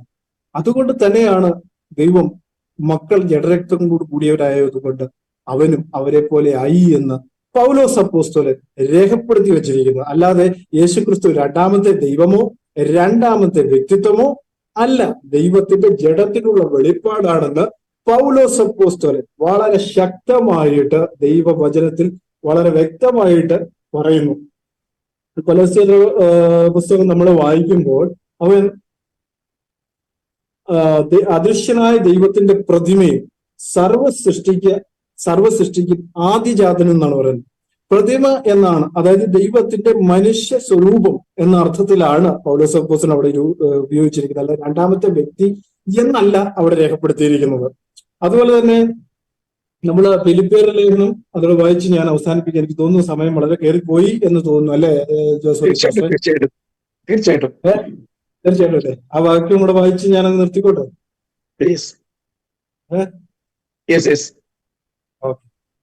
അപ്പോ 2-ാം അധ്യായം 6-ാമത്തെ വാക്യം, അവൻ ദൈവരൂപത്തിലിരിക്കെ ദൈവത്തോടുള്ള സമത്വം മുറുകെ പിടിച്ചു കൊള്ളണം എന്ന് വിചാരിക്കാതെ ദാസരൂപം എടുത്ത് മനുഷ്യ സാദൃശ്യത്തിലായി തന്നെത്താൻ ഒഴിച്ച വേഷത്തിൽ മനുഷ്യനായി വിളങ്ങി തന്നെത്താൻ താഴ്ത്തി മരണത്തോളം, ക്രൂശിലെ മരണത്തോളം തന്നെ അനുസരണമുള്ളവനായി തീർന്നു എന്ന് അവിടെ കാണുവാനായിരിക്കുന്നു. അപ്പോ രണ്ടാമത്തെ ദൈവമാണോ ദൈവരൂപത്തിലിരുന്നത്? അല്ല, ദൈവം മനുഷ്യനായി തീർന്നതിനെ കുറിച്ചാണ് പൗലോസ് അപ്പോസ്തലൻ അവിടെ വ്യക്തമായി രേഖപ്പെടുത്തിയിരിക്കുന്നത്. അല്ലാതെ രണ്ട് വ്യക്തിത്വങ്ങൾ അവിടെ ഇല്ല എന്ന് പറഞ്ഞുകൊണ്ട് ഞാൻ ഉത്തരം നൽകിയെന്ന് ഞാൻ വിശ്വസിക്കുന്നു. താങ്ക് യു എല്ലാവരും നന്ദി പറയുന്നു. Thank you very much. വളരെ കൃത്യമായിരുന്നു. കുറച്ച് സമയങ്ങൾ അധികം പോയെങ്കിലും വളരെ വ്യക്തമായിട്ട് കാര്യങ്ങൾ വിശദീകരിച്ചിട്ടുണ്ട്. ഞാൻ അടുത്തൊരു ചോദ്യത്തിന്റെ 4ാമത്തെ ക്രമത്തിൽ സൈമൺ ബ്രദറാണ്. പഴയ നിയമത്തിൽ യഹോവയുടെ മഹത്വം പറഞ്ഞിരിക്കുന്നുണ്ട്. പുതിയ നിയമത്തിൽ യേശുക്രിസ്തുവിന്റെ മഹിമ കണ്ട സാക്ഷികളെ കുറിച്ചും പറയുന്നു. അപ്പോ രണ്ട് മഹിമ ഉള്ള അല്ലെങ്കിൽ മഹിമയുള്ള രണ്ട് വ്യക്തികളുണ്ടോ ബൈബിളിൽ? ബൈബിൾ പറയുന്ന മഹത്വം ഒക്കെയും ദൈവത്തിന് മാത്രമെന്ന്. അപ്പൊ അത് വിശദീകരിച്ചാൽ മതിയായിരിക്കും. ആക്ച്വലി നമ്മൾ രണ്ട് മഹത്വം എന്ന് പറയുന്നത് തൃത്വപ്രകാരം തെറ്റാണ്. 3 മഹത്വം എന്നല്ലേ നമുക്ക് നോക്കി പോകേണ്ടത് ബൈബിളിന്. അപ്പം നമുക്ക് എന്തായാലും 2 കവർ ചെയ്യാൻ നോക്കാം. എന്തായാലും ഡേവിഡ് ബ്രദർ പറഞ്ഞ പോലെ തന്നെ നമുക്ക് നോക്കാം. പുള്ളി കോട്ട് ചെയ്തിരിക്കുന്ന verse Zacharia 2:5 For I says the Lord will be a wall of fire all around her and I will be the glory in her midst. അപ്പം ഇത് നമുക്ക് മനസ്സിലാക്കേണ്ടതെന്ന് പറഞ്ഞാൽ പഴയ നിയമത്തിനകത്ത് ദൈവം മോശയ്ക്ക് പ്രത്യക്ഷപ്പെടുന്നതെന്ന് പറഞ്ഞാൽ ഒരു ബേണിംഗ് ബുഷിനകത്താണ്. പിന്നെ നമ്മൾ കാണുന്നതെന്ന് പറഞ്ഞു കഴിഞ്ഞാൽ ഈജിപ്തിൽ നിന്ന് അവരെ കൊണ്ടുപോയപ്പം വോൾ ഓഫ് ഫയർ ആണ്. അങ്ങനെ തന്നെ പിന്നെ നമ്മൾ കാണുന്ന ഒരു ഭാഗം എന്ന് പറഞ്ഞാൽ ഈ ഫയറിന്റെ കാണുന്നതെന്ന് പറഞ്ഞു കഴിഞ്ഞാൽ പരിശുദ്ധാത്മാവ് ലഭിക്കുന്ന സമയത്ത് നമ്മൾ ജെറുസലേമിന്റെ ആ ഒരു ഭാഗത്തെ കാണുന്നുണ്ട്. അപ്പം ദൈവത്തിന്റെ ഗ്ലോറി ഇവിടെ ഈ പറയുന്ന ഭാഗത്ത് ഒരു എന്താ പറയുന്ന സ്പിരിച്വൽ അല്ലെങ്കിൽ ഒരു വിഷ്വൽ ബോഡി ഫോമിനകത്തല്ല, ഒരു ബർണിംഗ് ബുഷിനകത്ത് ഒരു ഫയർ ആയിട്ട് കാണിക്കുകയാണ്. ആ ഗ്ലോറിയെ പറ്റിയാണ് ഇവിടെ പറയുന്നത്. രണ്ടാമത്തെ സക്കറിയ 2:10 sing and rejoice O daughter of Zion for behold I am coming and I will dwell in your midst says the Lord. അപ്പം ഇവിടെ പറയുന്ന ഭാഗം എന്ന് പറഞ്ഞു കഴിഞ്ഞാൽ യേശു ക്രിസ്തു നമ്മളുടെ മധ്യേ 33.5 വർഷക്കാലം നമ്മളുടെ കൂടെ നമ്മളുടെ ജെറുസലേമില് അല്ലെങ്കിൽ ആ ഭാഗം ഇസ്രായേൽ ഭാഗത്ത് വസിച്ച ആ ഭാഗത്തെ പറ്റിയാണ് ഈ ഒരു സക്കറിയ 2:10 പറയുന്നത്.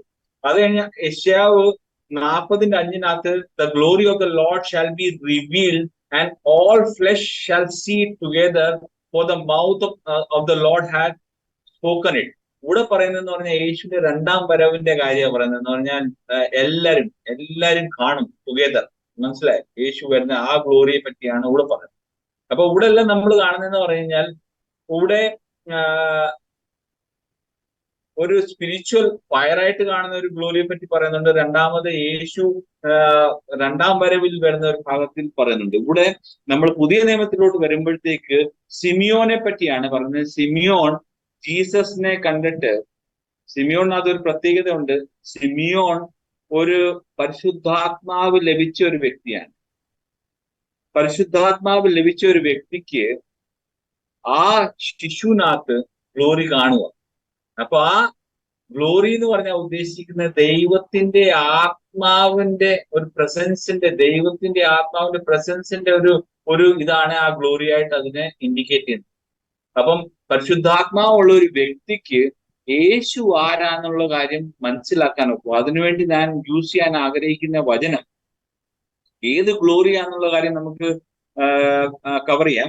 1 Corinthians 12:3 wherefore I give you to understand that no man speaking by the Spirit of God called Jesus accused, and that no man can say that Jesus is the Lord but by the Holy Ghost. അപ്പം പരിശുദ്ധാത്മാവില്ലാത്തൊരു വ്യക്തിക്ക് യേശു കർത്താവാണ്. Jesus is the Lord. The Lord എന്ന് പറഞ്ഞാൽ പഴയ നിയമത്തിന്റെ the Lord എന്ന് പറഞ്ഞാൽ യഹോവ. യേശു ക്രിസ്തു യഹോവയാണെന്നുള്ള കാര്യം പരിശുദ്ധാത്മാവ് ഉള്ളവരിനെ മനസ്സിലാകത്തുള്ളൂ. അപ്പൊ ഈ ഗ്ലോറി എന്ന് പറഞ്ഞു കഴിഞ്ഞാൽ ഏത് ഗ്ലോറിയാ? അത് നമുക്ക് അതിനുവേണ്ടി ഫിലിപ്പീൻസ് 2:11 വായിക്കുകയാണെങ്കിൽ and that every tongue should confess that Jesus is Lord to the glory of God the Father. അപ്പം ഈ ജീസസ് ലോഡാ. ഏത് ഗ്ലോറിയാ?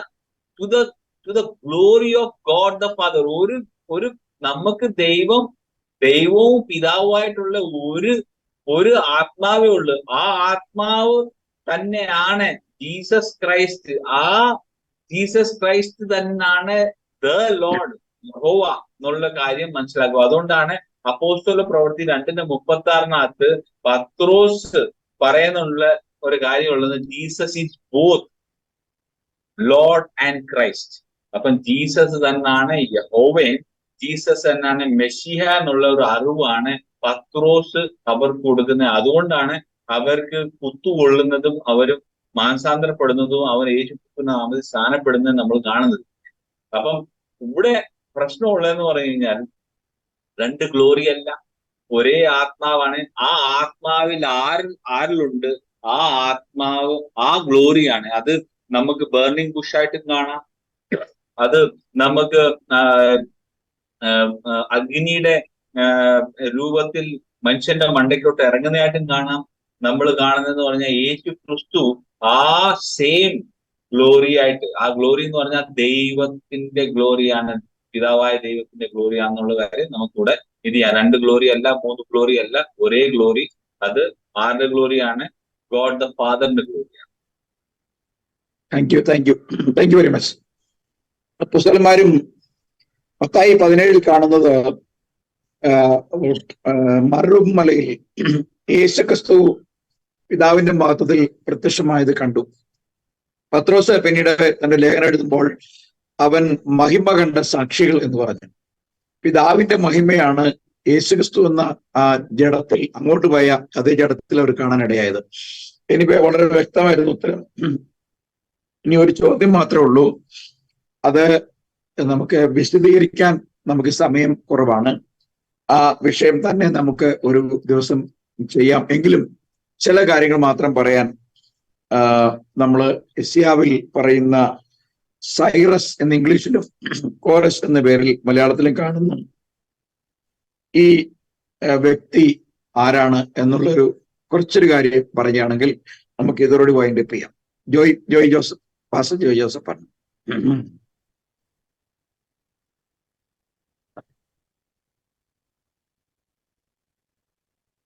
ജോയ് ജോസഫ്. Praise Lord. ഞാൻ അതിനെക്കുറിച്ച് അപ്പം ജോസ് പാസ്റ്റർ പറഞ്ഞല്ലോ, അത് യെശയ്യാ പ്രവചനം 48-ാം അധ്യായത്തിൽ പറയുന്ന ആ സൈറസിന്, അല്ലെങ്കിൽ 43-ലും ഒക്കെ പറയുന്ന 45-ലും ഒക്കെ പറയുന്ന കോരശ് എന്ന് പറയുന്ന അതിനെക്കുറിച്ച് ഒത്തിരി വിശദീകരണമുണ്ട്. ഈ പെന്തക്കോസ്തുകാരുടെ വലിയ തെറ്റായ പഠിപ്പിക്കലുണ്ട്. അതിനെക്കുറിച്ച് കർത്താവിന്റെ ദാസൻ പറഞ്ഞ പോലെ ഞങ്ങൾ വിശദീകരിച്ചോളാം. ഞാനൊരു മലയാള മനോരമയുടെ ഒരു വാർത്ത മാത്രം വായിച്ച് അത് വൈൻഡപ്പ് ചെയ്യാനായിട്ട് താല്പര്യപ്പെടുകയാണ്. ഇത് 28/5/2007 വന്ന, ഇവിടെ മനോരമ കൊച്ചിൻ എഡിഷനിൽ വന്ന ഒരു വാർത്തയാണ്. അതിന്റെ ഹെഡിങ് ഇങ്ങനെയാണ്: മാനവികതയുടെ പ്രഖ്യാപനം. സൈറസിന്റെ ശവകുടീരം UN പൈതൃക കേന്ദ്ര പട്ടികയിൽ ഇതിനെ ഉൾപ്പെടുത്തിയിട്ടുണ്ട്. അവിടെ വന്നിട്ടുള്ളതാണ്, ഞാൻ വായിക്കാം. മനുഷ്യാവകാശ പ്രസ്ഥാനങ്ങൾ നിലവിൽ വന്നിട്ട് 1/2 നൂറ്റാണ്ട് പോലും തികഞ്ഞിട്ടില്ല. എന്നാൽ എക്കാലത്തെയും മികച്ച ഒരു മനുഷ്യാവകാശ പ്രഖ്യാപനം വന്നിട്ട് 2500 വർഷത്തിലേറെയായി എന്നത് അധികമാരും ശ്രദ്ധിക്കാത്ത വസ്തുതയാണ്. പേർഷ്യൻ ചക്രവർത്തിയായിരുന്ന മഹാനായ സൈറസിൻ്റെതായിരുന്നു സൈറസ് ദ ഗ്രേറ്റ് ആ മനുഷ്യാവകാശ രേഖ. BC 539 സൈറസിന്റെ സൈന്യം ബാബിലോണിയ എന്ന് പറഞ്ഞാൽ ഇപ്പോഴത്തെ ഇറാഖിലെ യൂഫ്രട്ടീസ് നദിയുടെ തീരരാജ്യം, വ്യക്തമാക്കി ഇവിടെ എഴുതിയിരിക്കുക, കീഴടക്കി. അഷാൻ, സുമേരിയ, അക്കഡ് എന്നീ രാജ്യങ്ങളുടെ അധിപനായിരുന്ന സൈറസ് അപ്പോൾ ബാബിലോണിയുടെ അധികാരം ഏറ്റെടുത്ത ശേഷം നടത്തിയ മനുഷ്യാവകാശ പ്രഖ്യാപനം മദ്ദളത്തിന്റെ ആകൃതിയിലുള്ള കളിമൺ സിലിണ്ടറിൽ സൈറസ് സിലിണ്ടർ എഴുതി കുഴിച്ചിട്ടു. ഞാനത് എല്ലാ ഭാഗവും വായിക്കുന്നില്ല. ലോകത്തിലെ ആദ്യ മനുഷ്യാവകാശ പ്രഖ്യാപനത്തിന്റെ കഥ കേൾക്കൂ എന്നാണ് ഇവിടെ കാണുന്നത്. ഇന്നത്തെക്കാൾ വിപ്ലവകാരിയായിരുന്ന അതിലെ ചില നിർദ്ദേശങ്ങൾ. എന്ന് പറഞ്ഞാൽ ഈ സൈറസ് തന്നെയാണ് കോരശ്, ബൈബിൾ പഠിപ്പിക്കുന്ന കോരശ് എന്ന് മനോരമ വ്യക്തമാക്കിയിട്ടുണ്ട്. അത് ഇങ്ങനെയും കൂടെ ഞാൻ വായിക്കാം. സൈറസിന്റെ മാനവികത വെറും വാക്കുകളിൽ ഒതുങ്ങുന്നതായിരുന്നില്ല. ഏതാണ്ട് 1 നൂറ്റാണ്ട് മുൻപ് ചക്രവർത്തിയായിരുന്ന നെബൂഖദ്നേസർ അടിമകളാക്കി ബാബിലോണിയയിൽ കൊണ്ടുവന്ന ആയിരക്കണക്കിന് യഹൂദന്മാരുടെ പിൻഗാമികളെ മുഴുവൻ മോചിപ്പിച്ചുകൊണ്ടാണ് സൈറസ് തന്റെ ഉദ്ദേശശുദ്ധി തെളിയിച്ചത്. ഇസ്രയേലിലേക്ക് മടങ്ങി യഹൂദർ നന്ദിപൂർവ്വം മക്കൾക്ക് സൈറസ്, യൂദ ഭാഷയിൽ കോരസ് എന്ന് പോലും പേരിട്ടു. ബൈബിളിൽ സൈറസിനെ പറ്റി ബഹുമാനത്തോടെയുള്ള ഏറെ പരാമർശങ്ങളുണ്ട്. അതുകൊണ്ട് ഞാൻ ഇവിടെ നിർത്തുകയാണ്. ബൈബിളിൽ പറയുന്ന കോരശും ഈ ചരിത്രത്തിൽ പറഞ്ഞ സൈറസും ഒരു വ്യക്തിയായിരുന്നു. ദൈവം അനുഗ്രഹിക്കുമാറാകട്ടെ. Thank you pastor. Praise the Lord. ഈ വിഷയത്തില് നമ്മുടെ ഡേവിഡ് അടിമാലിക്ക് ഒരു വ്യക്തമായ ഒരു മണിക്കൂർ നമുക്ക് എൻ്റെ ഒരു വീഡിയോ ഉണ്ട്. വീഡിയോയും കുറച്ച് റൈറ്റപ്പ് അടക്കം നമുക്ക് ഒരു പ്രോഗ്രാം ചെയ്യണം എക്സ്ക്ലൂസീവായിട്ട് ഈ വിഷയത്തില്. അപ്പൊ അത് നമുക്ക് അത് ചെയ്യണമെന്ന് വിചാരിക്കുന്നു. എനിവേ, വ്യക്തമായി ഇതിൽ ഉത്തരം നൽകിയ എല്ലാ പ്രിയപ്പെട്ടവർക്കും സമയപരിധി പാലിച്ചുകൊണ്ട് ചെയ്ത എല്ലാവരെയും നന്ദിയോടെ ഓർക്കുന്നു. ദൈവം നമ്മുടെ കേൾവിക്കാരെ അനുഗ്രഹിക്കട്ടെ. കേട്ടവർ ഈ വചനങ്ങളെ പരിശോധിക്കട്ടെ. അവര് ശരി കണ്ടെത്തുവാൻ ദൈവത്തോട് നമുക്ക് അവർക്ക് വേണ്ടി പ്രാർത്ഥിക്കാം. ദൈവം അനുവദിച്ച പക്ഷം വീണ്ടും നമ്മൾ മറ്റൊരു പ്രോഗ്രാമായി വരും വരെ ദൈവം നമ്മെ സഹായിക്കട്ടെ. വേണമെങ്കിൽ നമുക്ക് ഈ ലൈവ് സെഷൻ ഇവിടെ അവസാനിപ്പിക്കാം. വ്യക്തിപരമായ ചില കാര്യങ്ങൾ സംസാരിക്കാൻ വേണമെങ്കിൽ ശേഷമുള്ള സമയങ്ങൾ ഉപയോഗിക്കാം.